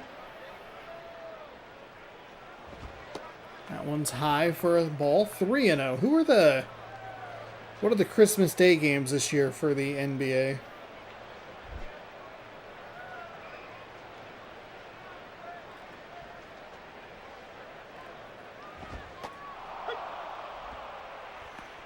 That is a strike. Cavaliers, Knicks. Spurs, Thunder. Ooh, that's a good one. Mavericks, Warriors. Rockets, Lakers. Timberwolves, Nuggets. That is hit well. Man, this game is kind of annoying.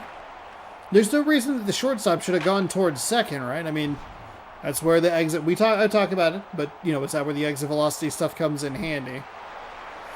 Either way, it puts a runner on first. It's very Western heavy with the one New York game that they get every year at 9 a.m.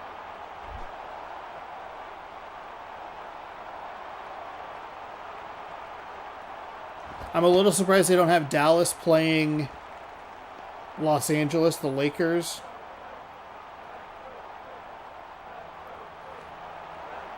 But, well, it's a pretty solid lineup. I think usually the middle three games are the best or the most interesting matchups. And there probably would be more Eastern Conference teams, but two of the top players are injured with torn Achilles. Jason Tatum and Tyrese Halliburton. So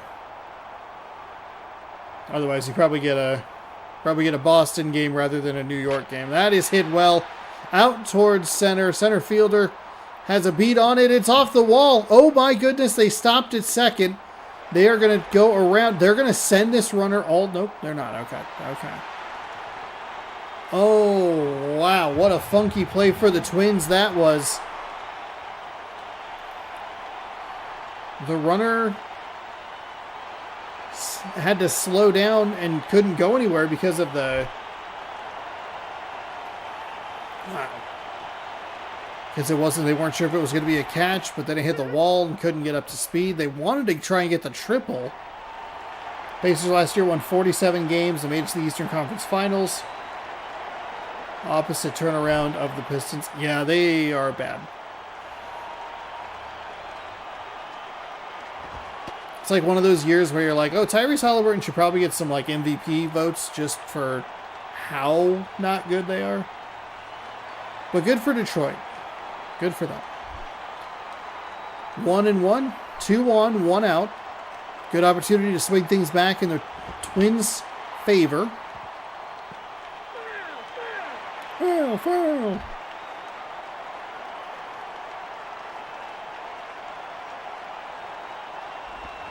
Swung on and missed.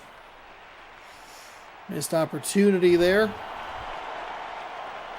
That pitch was just outside of the zone. Very early on the 88-mile-an-hour four-seam fastball. How are the Celtics doing then? Because their big star is out as well. They are 10th. Okay. 7-7.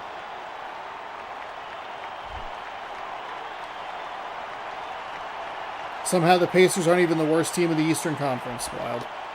That pitch is outside. Oklahoma City 13-1.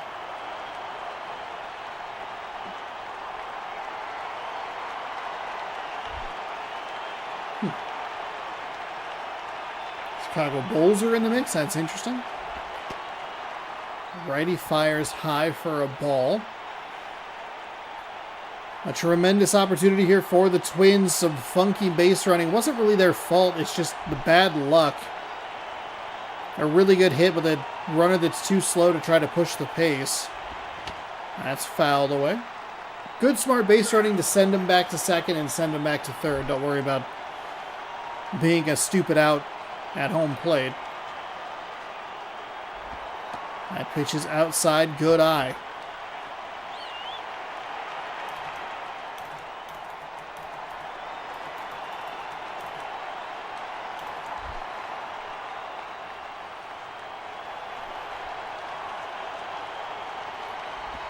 There's the pitch. Foul. Just foul.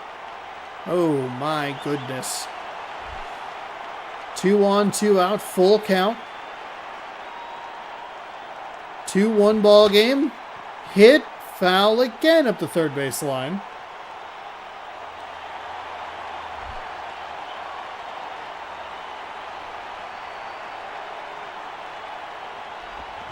That one is foul again up the third base line. He just cannot get it timed up. Yet another payoff pitch. Gets it low. Okay.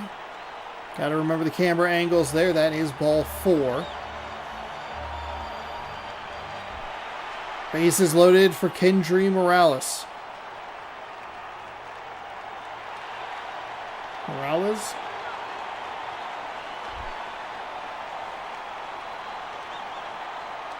Righty readies. Fires to the lefty, way outside. Nice catch by the catcher. It would be interesting to see how aggressive the base runners are if a ball is able to get to the backstop. I don't think there's a ton of room back there, and I don't think that the runner on third is the guy that you want to send in that scenario. That pitch sails high. 2-0.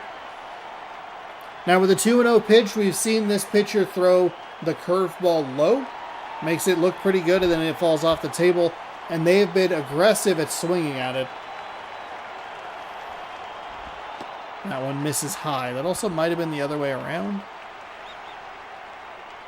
You know what? Pretend I didn't say that, and I said that with full confidence, and it was correct. 3-0. It's got to be hands-off controller. Zone likes to get wide here. Hits the strike at the bottom of the zone. It's 3-1. Could have walked in the tying run, but that zone gets a little funky.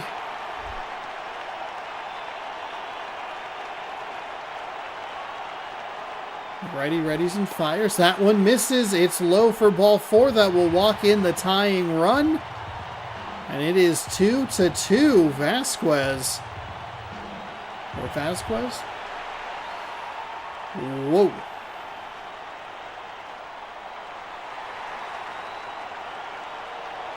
What can the Twins do here? 2 outs. Still bases packed. He will get it past the first baseman. It'll score 1. They will round third. He bobbled it in right.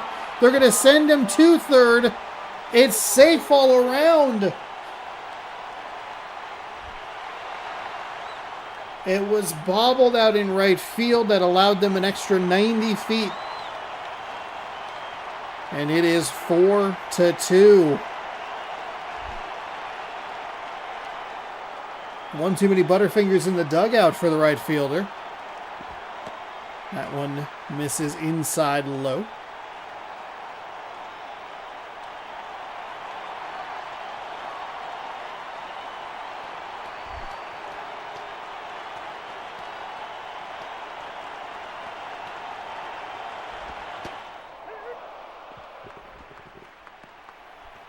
Strike on the outside.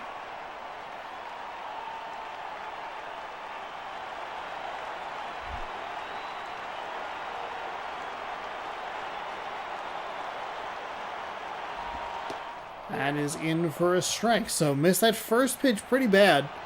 Next couple are not only in for strikes, but right on the edges of the zone. That makes it 1-2. 2 on, 2 out. Big 3-run inning for the Twins. They walk in the tying run as this is popped out towards left. Speaking about basketball teams, I just remember the Charlotte Bobcats were a thing. Yeah, they sure were. Just watched a secret base video about Michael Jordan's terrible tenure with the Washington Wizards. But Minnesota piles up the hits, piles on the runs, and drives in the tying run with a walk. And the go-ahead run and an insurance run on a bobbled ball in right field.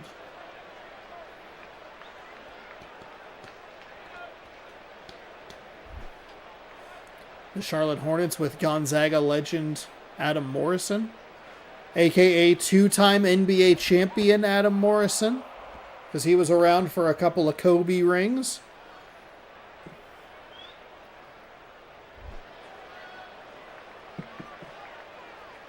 He's also in an episode of Modern Family, Adam Morrison.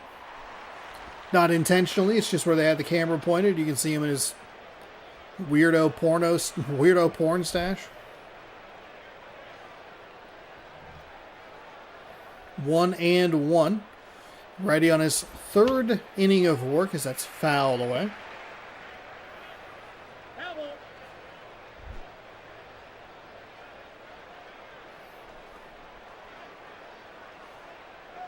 The righty. Oh, gets him to foul that one off. Stays alive at 1-2.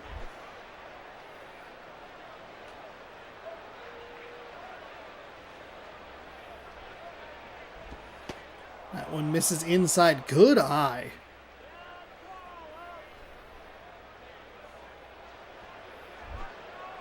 2-2.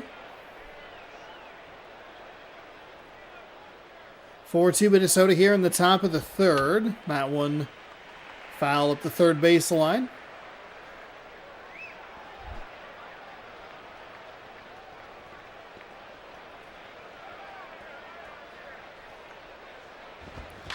That one is going to be popped out to left field. And that'll be out number 1. Yeah, what a weird time where it was the New Orleans Hornets and the Charlotte Bobcats and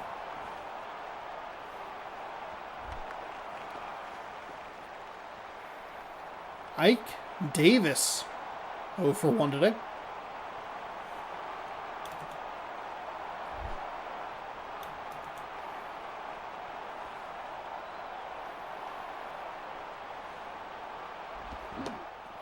That misses low for a ball.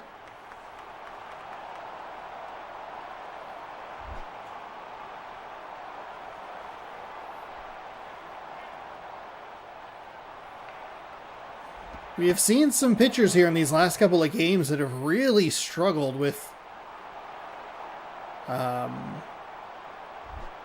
consistent strike location, just consistently falling behind to the batter. It's very weird. That's 3-0. And that's not, you can't do this. Like this Tigers lineup is largely lefty. There's I think a couple switch hitters, only 2 true righties in it. They've already gotten to you a little bit. That's a strike. That's high, and that is what I'm talking about with that. That strike zone widens out a bit when it's a 3-0 count, and now the batter gets a little aggressive, a little more aggressive with a 3-1. He will be aggressive. Sounded good, but well foul. That was way up there. So the count is full with 1 away. Minnesota leads by 2. That one missed. Didn't matter. Bounced off the... Okay. Bounced off the knee guard. So Joe Mauer has worked a walk today. And the Minnesota Twins just issued a walk.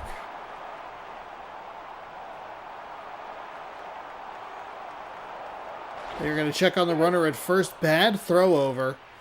It's a nice snag by the... nice snag over at first base. Just to make sure that that doesn't get away and he's allowed to advance. Whether it goes out of play or if they just try to be aggressive.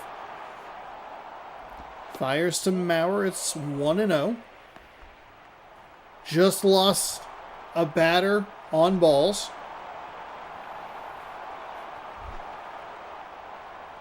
And there's another ball. So this inning has 5 balls, 2 strikes, 3 strikes maybe, depending on the foul. Oh, second baseman dives. They are going to push their luck to third and get there not quite as easily as you might think, but still not as, like, right in the middle. Not super easy, wasn't super stressful. He just got there. Pedro Alvarez with 1 away. Runners on the corners. Maurer with a nice hit up the middle. I don't think they were going to turn 2, even if the second baseman was able to get there. Lucky that the game did not give that a hit by pitch. Otherwise, you're looking at bases loaded. I think that just has to do with our angle. If we could just rotate it just a little bit, it's probably far more inside. But it does make these games a little trickier to call. What is interesting about this is the angle in every single stadium.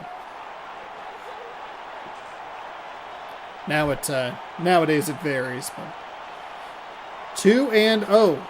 Still cannot find the strike zone with consistency. There he gets a strike at the bottom part.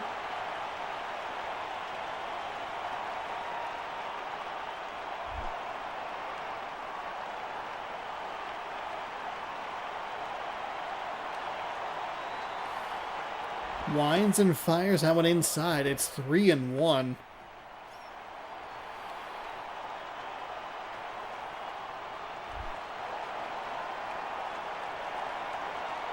I like a pitch here toward the bottom of the zone. Try to get him to roll over something. Kinda does, but also doesn't. They will just go station to station. That cuts the lead down to 1.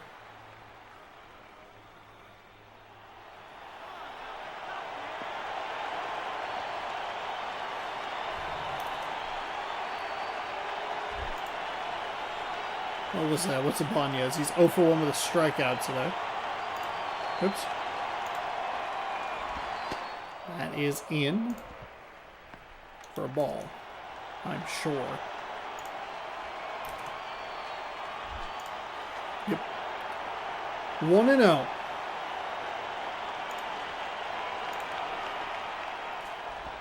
One away. Ibanez is going to pop out, fly out to center field. They probably won't. Yeah, they won't send Maurer at all.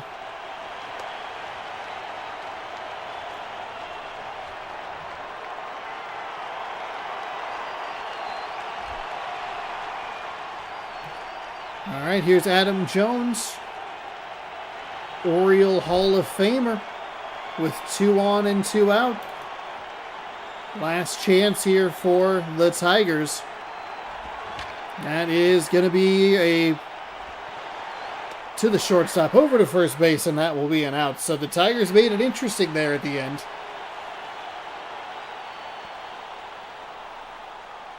And the Twins escape. I believe this puts both teams at 8 and 9, if I remember correctly.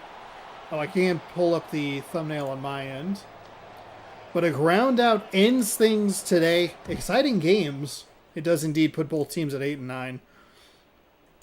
And there is your player of the game. 2 for 2, 3 RBI, 2 single. 2 singles? What?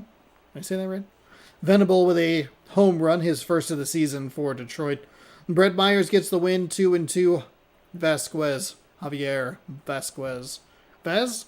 I'm saying it with an S, but I think it needs to be more of a Z. Both 2 and 2. Wow. Wow. Thames had 3 RBI. Man.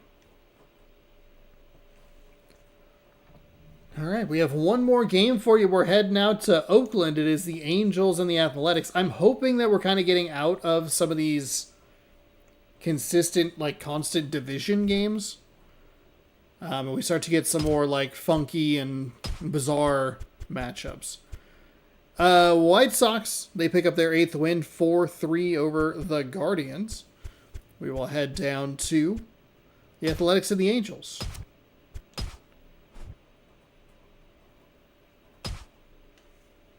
Max Scherzer taking on Josh Beckett. Mad Max. making another appearance. We have watched him pitch before. I don't remember which Angels game it was exactly. We actually may have watched him a couple of times.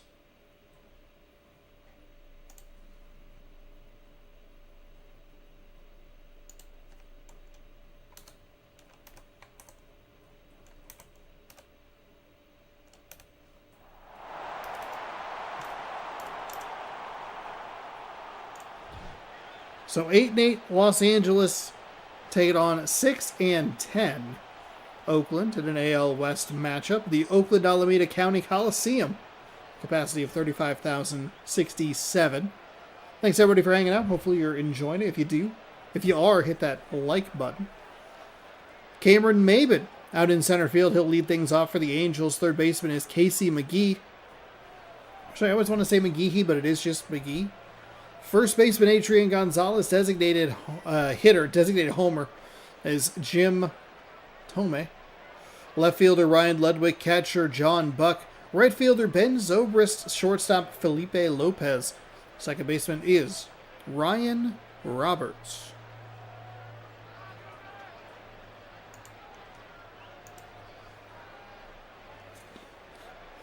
Oh, I needed to change the thumbnail. We have Josh Beckett on the mound, 1-1 with a 4.35 ERA. 3 games with 10.1 innings pitched, 8 hits, 4 walks, 14 strikeouts. One of the higher strikeout totals that we've seen.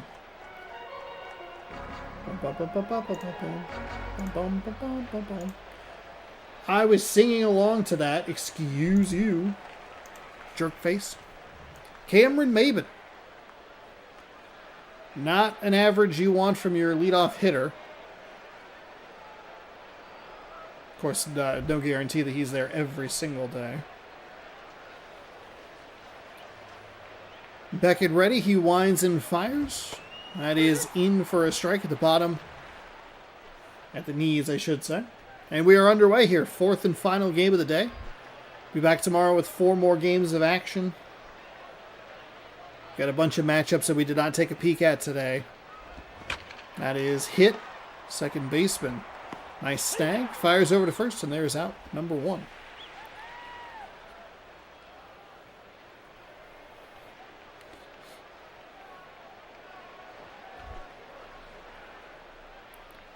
There's Casey McGee. He does have a nice average at 333, but that RBI number kind of low because that leadoff guy can't get on. Strike on the outside corner. Oof.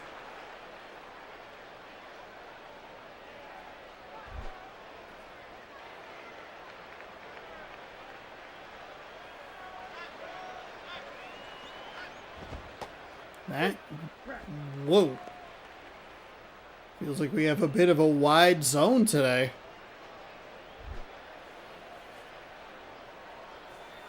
Oh, and 2. This one fouled. Well, first baseman might have a shot at it. He does, as he would go careening into the camera well. Adrian Gonzalez now to the plate. Brutal. Hello, baseball.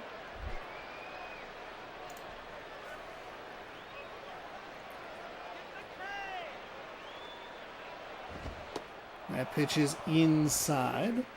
Ball 1. Ginormous outfield and foul territories.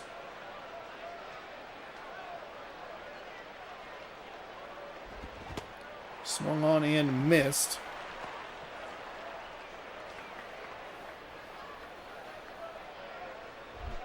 Count is now 1-1.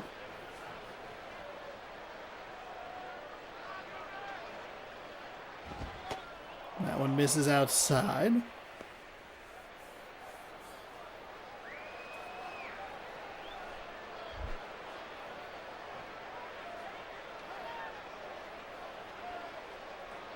Here comes the 2-1. That one's in for a strike. Flattens things out at 2-2.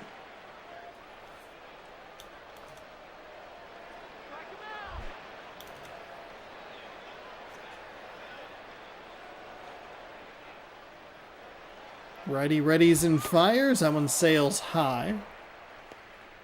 Fills up the count. So we've had a very patient at bat. I don't know that he's really... Is he taking a swing?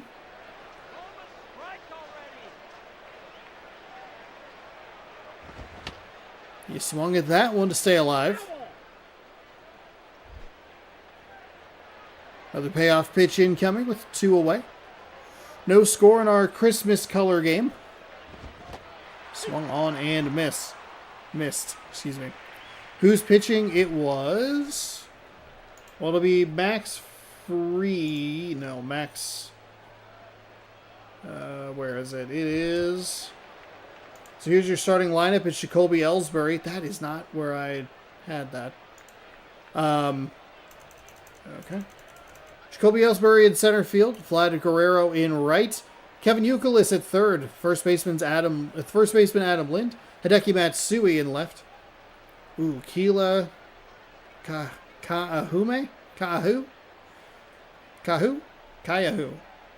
Designated hitter. Clinton Barnes, the shortstop. Jose Lopez at second. Brian Schneider, the catcher. It was Josh Beckett pitching for the Athletics. And then we'll have Mad Max Scherzer 1-0 with a 3.0 ERA. 3 games, 9 innings, 6 hits, 3 walks, and 8 strikeouts, I believe. That one kind of disappeared on me. Was indeed 8 strikeouts, so the game beat me on that one.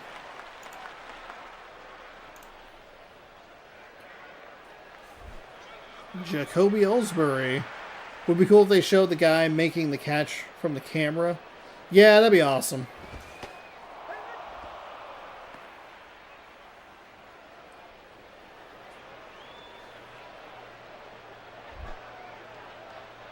Just one of those, like, fun, unique angles that you just don't get very often. It's like, oh man, that's like really cool.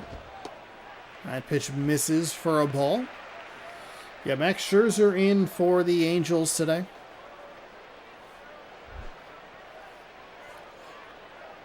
Didn't even take into account that this was a Christmas matchup. Ooh, thought about swinging, but able to hold it back, and that is ball 2. 2-1.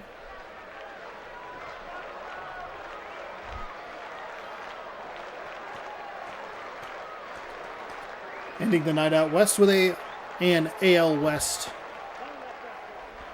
rivalry.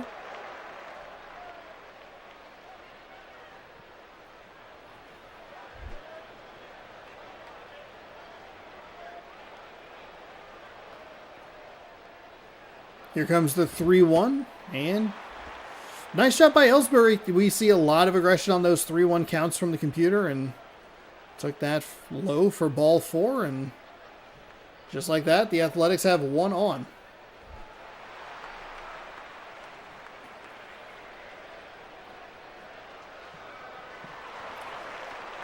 Vlad Guerrero.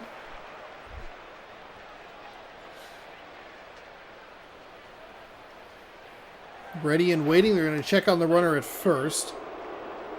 Which is my favorite team? Seattle Mariners.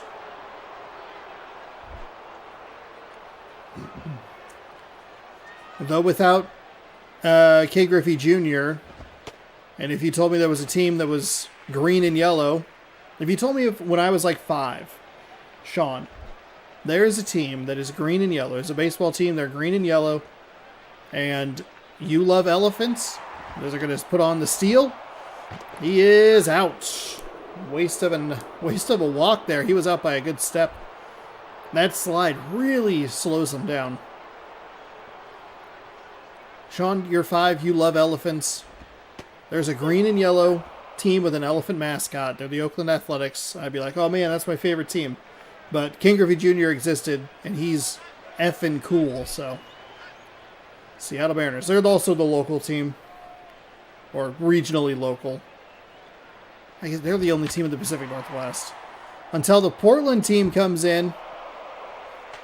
Portland or Vancouver. Expansion, baby. 1 and 2. Scherzer and Guerrero. Scherzer, who pitched to Guerrero's... Or was on Guerrero Jr.'s team in the World Series, which is wild to think about.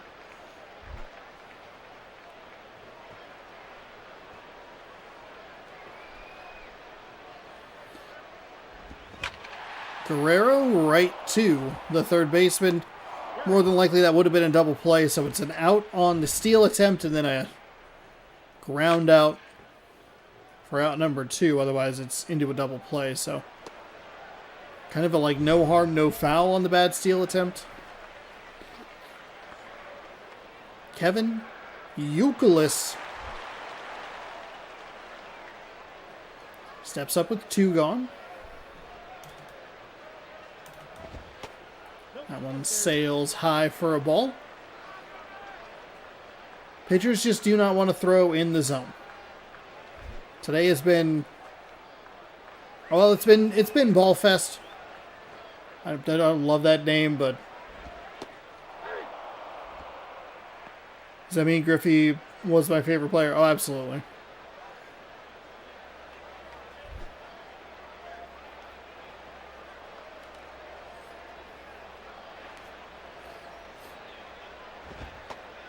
I mean, the guy was, I mean, he still is, but he was just so cool when he played in the 90s. Like,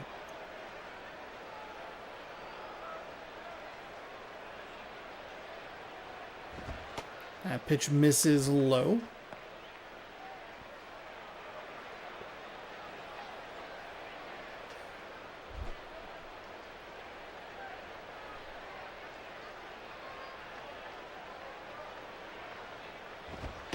That's in for a strike.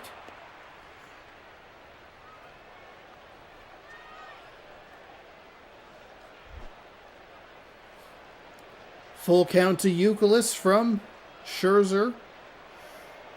He readies and fires. Gets him to swing under it, and that will retire the side. So, a walk that gets cut down with a stolen base attempt, a ground out, and a strikeout is how it goes for Oakland. 0-0 as we head to the top of the second. Jim Thome going to lead things off. Cowboys over the Raiders. Gross.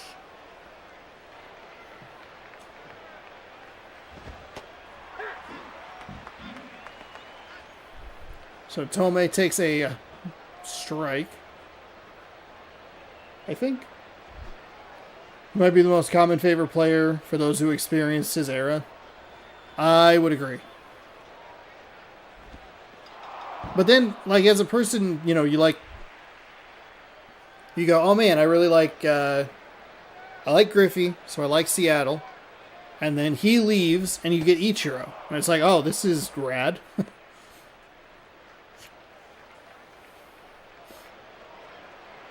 Here's like a super cool, great swing, great looking swing center fielder. And then here's this rocket armed right fielder who has as Thome goes absolutely wild on that pitch. Crushed that to right. Ichiro has the arm thing with the sleeve and whatever, like. You go from one cool guy right to like the next cool guy. And then you're kind of in, and now we have a catcher with a huge ass, and it's just like, God bless.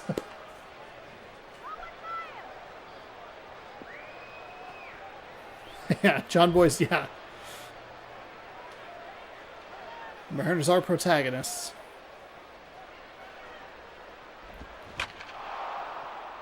Gives up the home run and gives up a double immediately. That'll be a stand-up double. 1-0, and John Buck's going to come up with a runner in scoring position. Not a great-looking batting average. 1 home run, a couple RBI.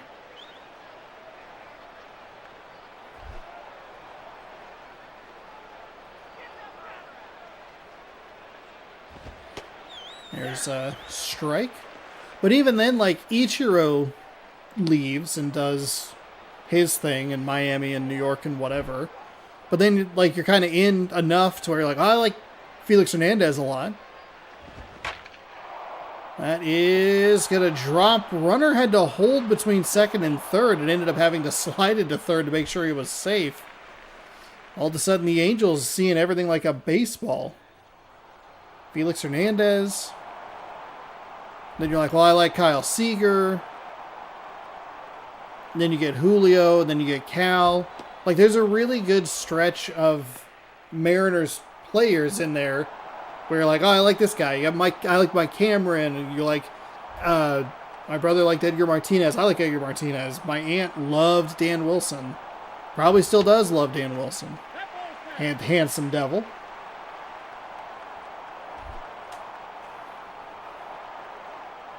I feel like it's been a while since the...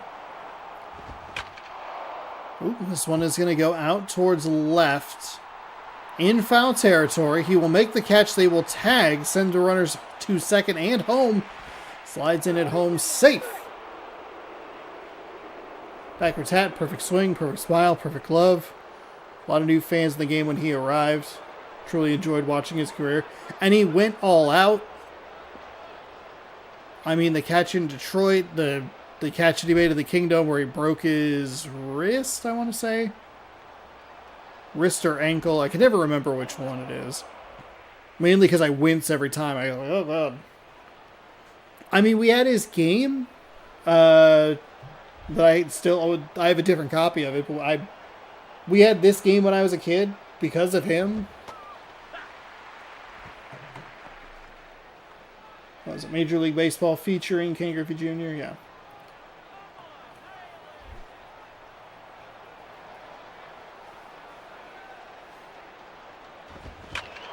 Oh, that's into center. E-Mart. Yeah. Oh, they just advanced to third. I think the Mariners would be very high on the list of teams other fans view the most favorably. Hard to hate them. I mean, it's hard to hate them because they're not a threat. You look at them and you go like, hey, there's that cool guy Ichiro. There's that cool guy Griffey. We're still going to win. The team I like is still... It's easy to dislike the Yankees because they win or they go out and pay all the best players. It's easy to like the Dodgers because they build a super team. Broken wrist in 95. Thank you. Ooh, they're going to go to second. Back to first in time. That will retire the side. But the Angels bats wake up. 4 hits, including a solo home run. They do score 2-1 on a sacrifice fly in the deepest part of the corner. The M's were very good this year. They were very good this year. They were really good until it absolutely mattered the most. Man, that managerial decision. Broken wrist 95. Missed most of the season. Man, and that's the year. That's the Edgar's double year. That was the year that saved baseball in Seattle. Because they were going to move the team because they were atrocious for ever. Even when they got Griffey, it still took years to do anything. So thrive in 95 or whatever. Edgar's double. Yeah, 95 ALDS.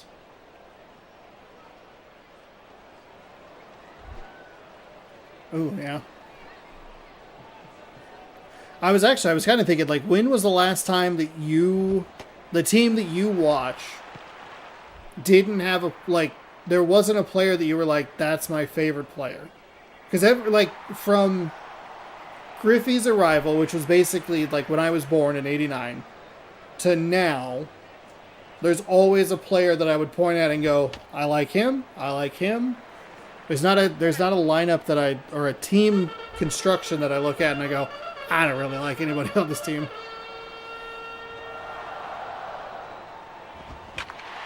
That is out towards right. It is going. It is going. It is gone.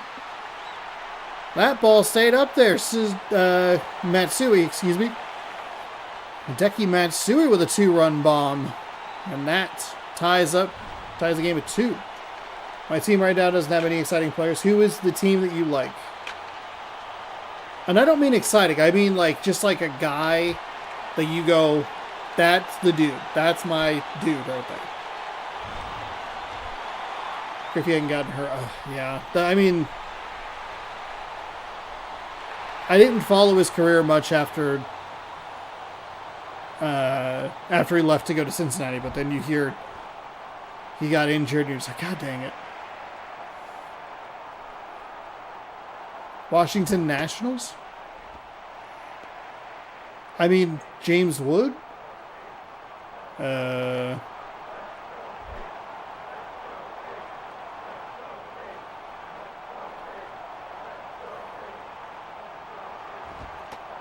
guess that kind of makes sense.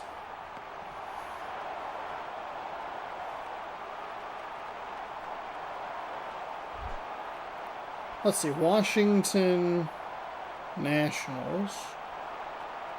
Let's look at the roster. 2025. James Wood, Mackenzie Gore, C.J. Abrams. Let's see. Who do we have? Beater. Hey, Cavalli. Comes in for a strike. We're kind of missing a Mackenzie Gore. Just like Ray.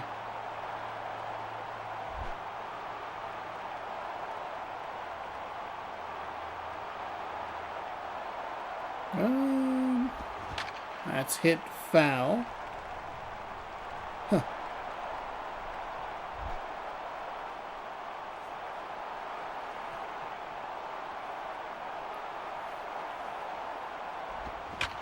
That is foul the other way. Kind of failing at rebuilding. Yeah. They are not in an easy division either, which is unfortunate. That's a swing and a miss.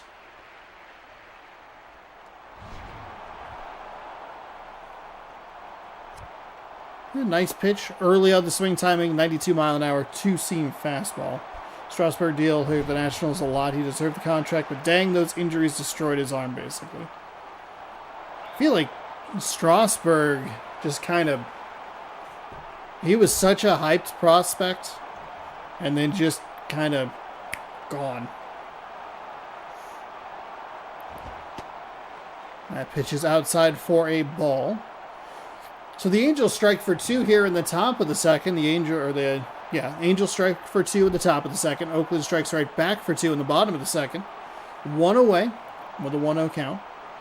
So immediately the offseason. So immediately that offseason that they had to choose between giving Strasburg a big deal or giving Rendon a big deal. Rendon ended up going, to the Angels? Here's the pitch. That's inside. Doesn't hit him. So it's good news for the Angels because they don't need to put more runners on base. 3-0.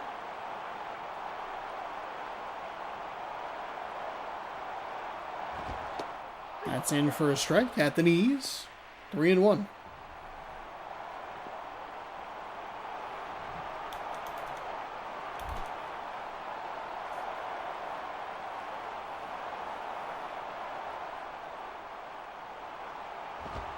That one's inside, so he will work a walk. Nice patient at bat.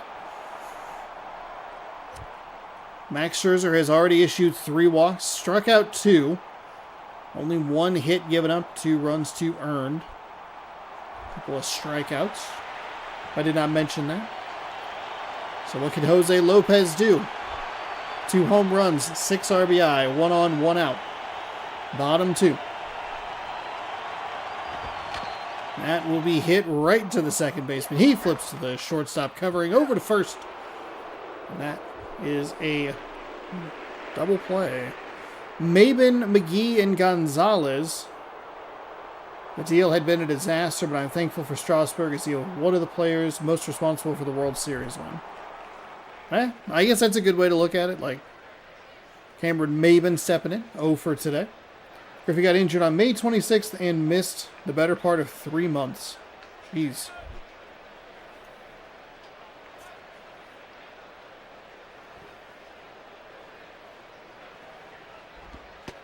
That's outside. So he comes back in May to June, July, August. Late August, early September-ish. Or mid to late August. I mean, at least, like, the Nationals at least picked up a World Series. They were able to ascend to the top before they kind of get to where they are now. Because you look at a 116-win Seattle Mariners team, where, like, a lot of things go right. It's lightning in a bottle. You're not going to replicate that. And then all of a sudden, it's like, well, we're just going to suck for the next 20 years. Mid-August. Hit right up the middle, and that will be a single.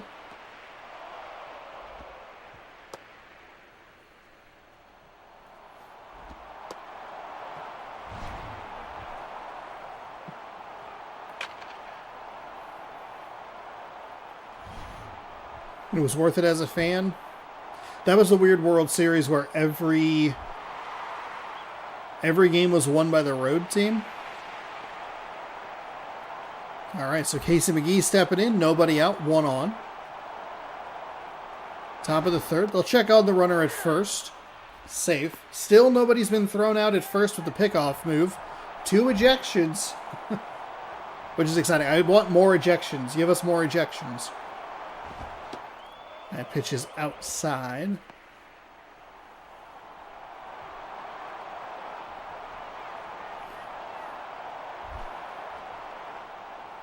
Make sure to start a Game 7 of the World Series in 2025. Nobody, and I mean nobody, had that on their bingo card. You are absolutely correct. That is hit. Nice play by the second baseman. Well, what is that, a little backhand stab there? Bam.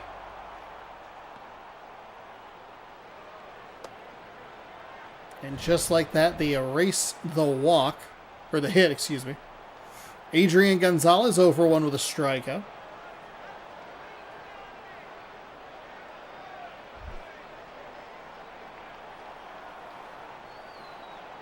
Pitcher shakes off his catcher. Winds and fires. That is foul. Wanted Toronto to win the World Series because of Scherzer. Yeah.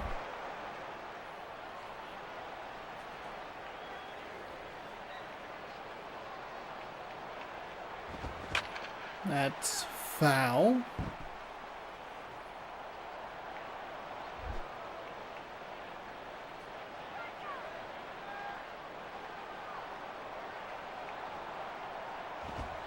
That one sails.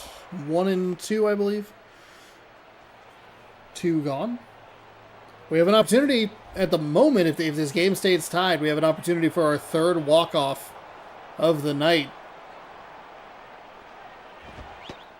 That's outside.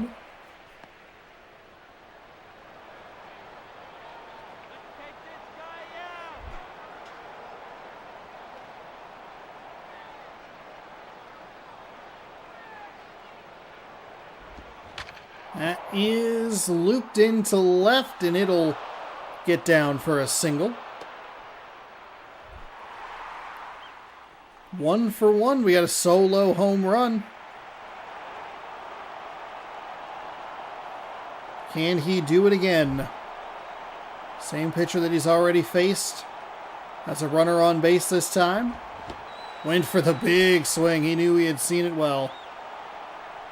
Nice little double play animation, yeah.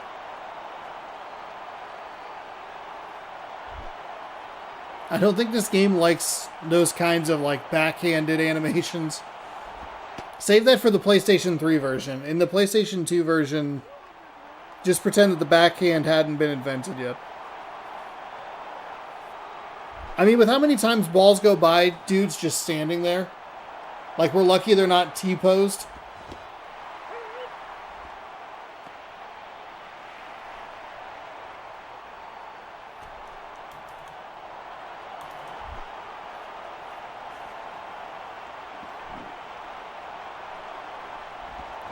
Ooh, he wanted it. He wanted to be the hero. But instead he's out on strikes. Los Angeles has 6 hits, but has only picked up 2 runs. Oakland has 2 runs on just 1 hit. Schneider, Ellsbury, and Guerrero coming up. Big home run hitters starting all the way back in the 90s.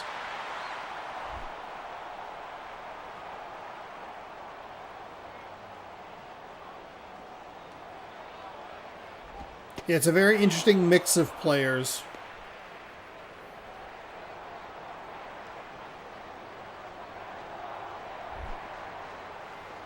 So 0-1. What can Oakland do here in the bottom of the 3rd? They can foul that ball off. 0-2.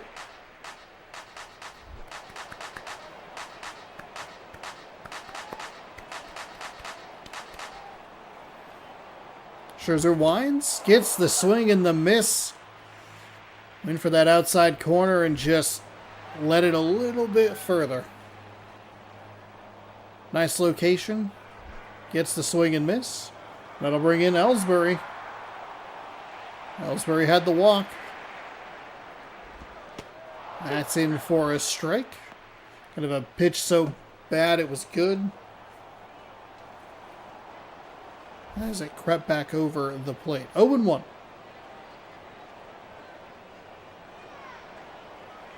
Scherzer winds and fires. That is hit third base side. Easy play and quickly 2 away.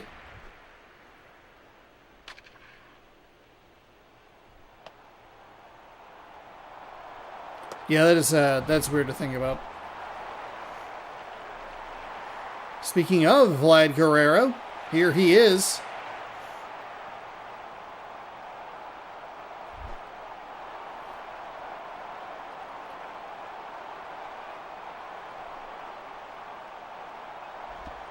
That's outside.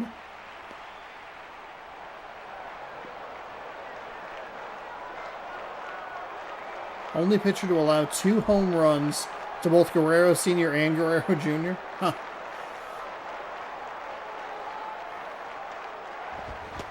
A big swing there from Guerrero Sr.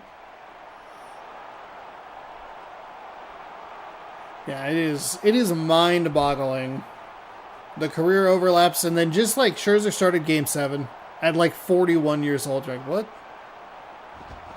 Guerrero grounds that out to the shortstop. A little hot to handle. Guerrero is safe. Safe at first.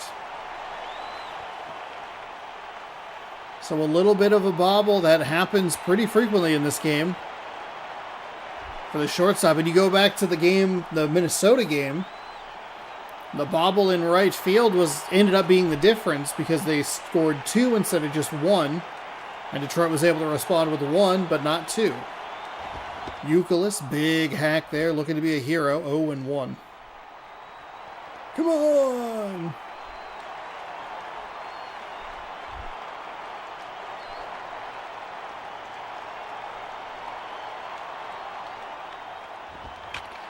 Youkilis fouls that one off.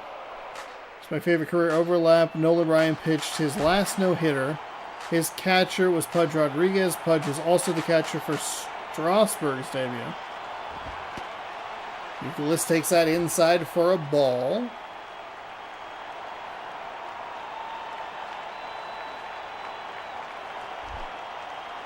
One and two. 2 away with 1 on. Oakland looking for a walk-off win. Ooh, Youkilis thought about it. No appeal down to first. Thought I had something on my arm. Creepy.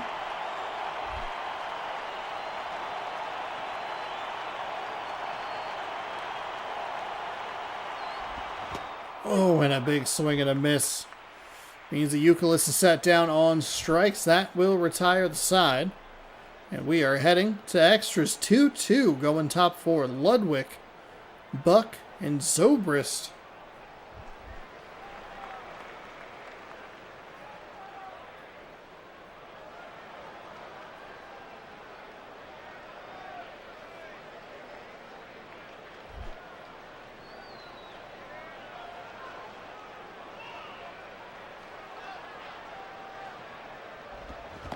Big swing there, and that'll be strike 1.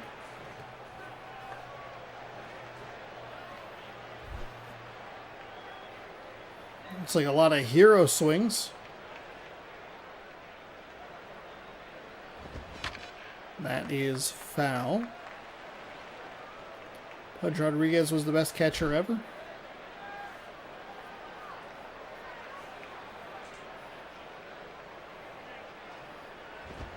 That one sailed high on him. For a ball.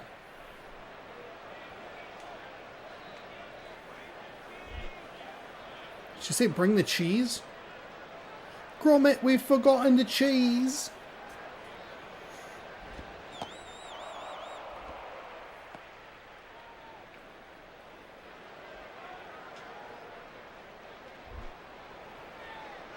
Two and two. Nobody out here in the top of the fourth. That's way outside to fill the count. James Wood has some pop.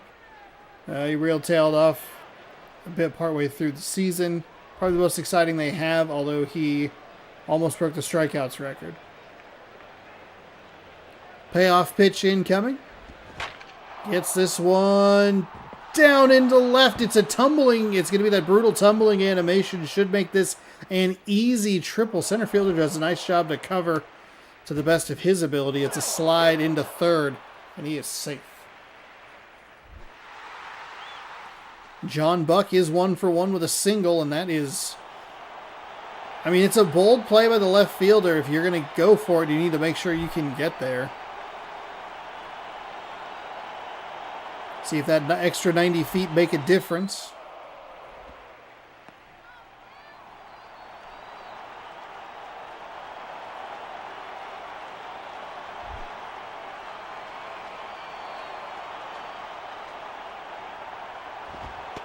That one sailed high on him. Angels looking for the lead here in the top of the fourth.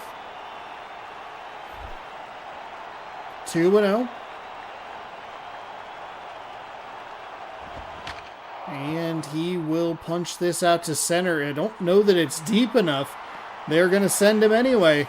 Center fielder throws it in. It's cut off by the pitcher. Safe at home.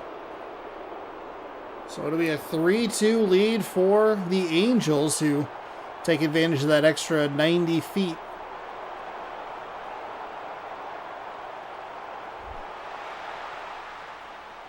Ben Zobrist has a sac fly and an RBI.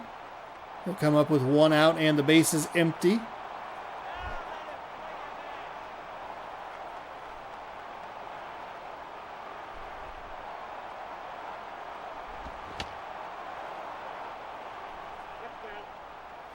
Not sure whether they cut that off. Maybe it wouldn't have mattered. The game really likes the cutoffs. I think the same thing.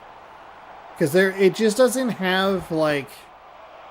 It doesn't have the rhythm that the newer games have, which I guess makes sense because this is a 15-year-old game. There's nothing like...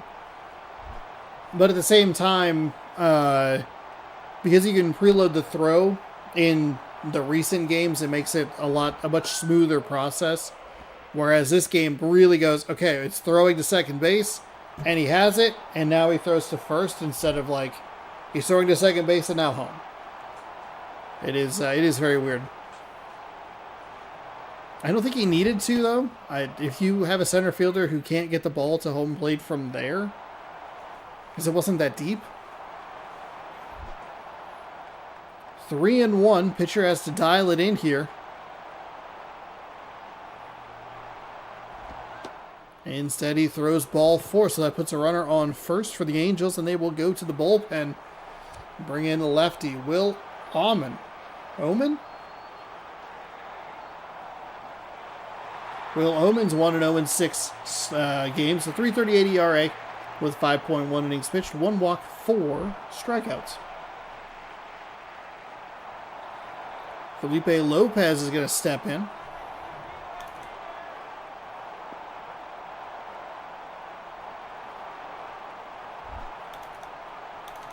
It's going to give me, oh shoot. Darn it, I was trying to look at what it was. 1 for 1 with a single. Not about swinging, able to hold it back, and that is ball 1. Thanks again, everybody, for hanging out. I appreciate it. This Monday evening, watching some old baseball game. That is nice play by the shortstop. We've had 2 of those now. Kind of a little bit of a side pick or back pick, able to start that double play and get it around. So again, Oakland only has 1 hit. They have 2 runs on it. And hey, who's your guy? It's Matsui. He's coming up second here in the bottom of the 4th, but the Angels are going to go to the bullpen. Save opportunity for Mark Hendrickson.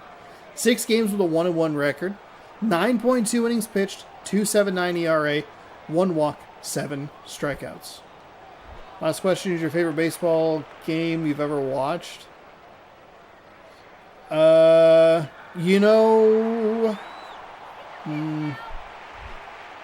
the top of my head, it's the game 2 in Toronto wild card where they were down, where the Mariners were down big, and like that was the Chaos Ball year. It was their first series win. It was the first time they made the playoffs in 21 years or whatever. So 2022. I think that would be it. Just off the top of my head, I don't have anything that super sticks out. But I do appreciate the questions. Because they were down like 8-1 or something. They had the collision in center field between like 3 guys. They scored like 3 runs. I think Raleigh had a home run in there. It's wild to watch.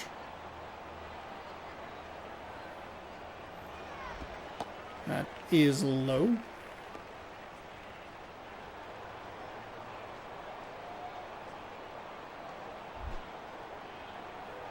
Three and 1.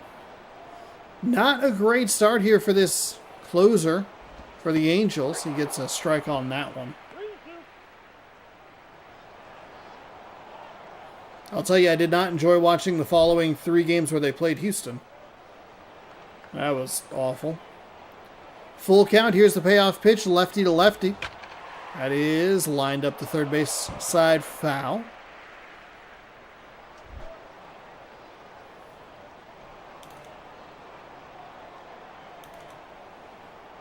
Here comes another payoff pitch. It's low, and that'll walk a batter. Okay. Hideki Matsui. He is 1 for 1. The Athletics only have 1 hit. It was a 2-run home run. If Matsui can get a hold of this, he can end the game. He is the offense right now. Good take low for a ball. 1-0.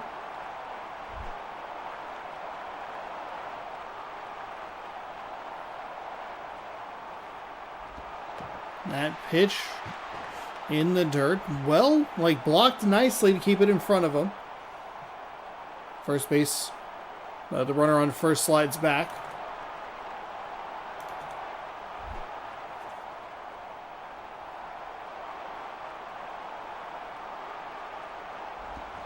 That is hit out to center. Sounded better than it ended up being. I thought we had maybe something special there, but we don't. Runner retreats back to first, and it's 1 away. Matt Cain, perfect game, my favorite. Okay. Okay.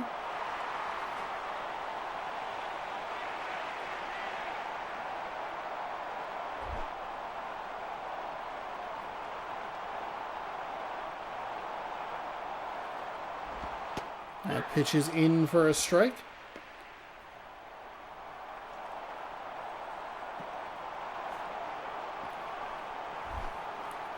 So you have to think that Los Angeles is working the matchups.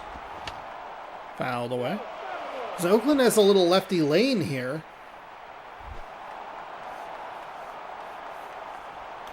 They bring in the lefty hitter, or the lefty pitcher, excuse me.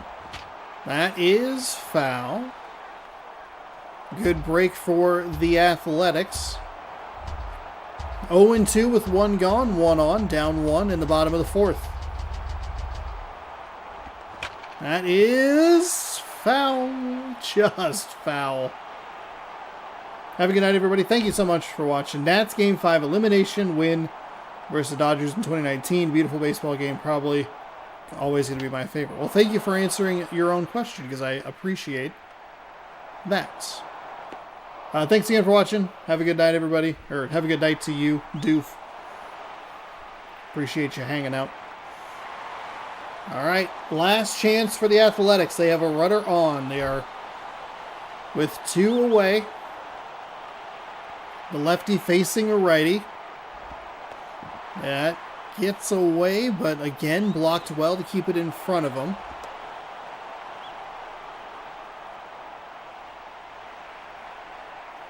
The Athletics gave the Angels an extra 90 feet, but the Angels will not give the Athletics the extra 90 feet.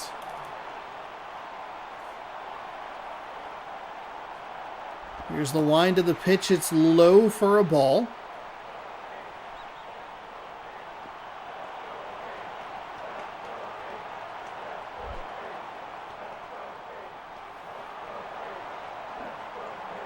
Two and 0. 2 gone.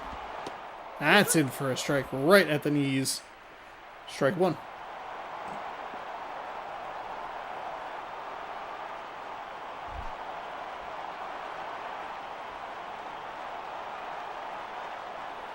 Lefty's ready. That's outside. Ball 3. I think in most cases you would look at this and go, wow, the hitter really has the advantage.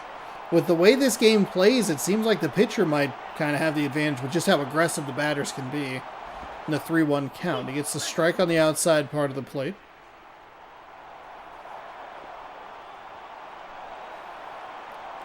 All right, full count. Athletics down to their final strike. They put him in motion. It's hit well, but it's foul.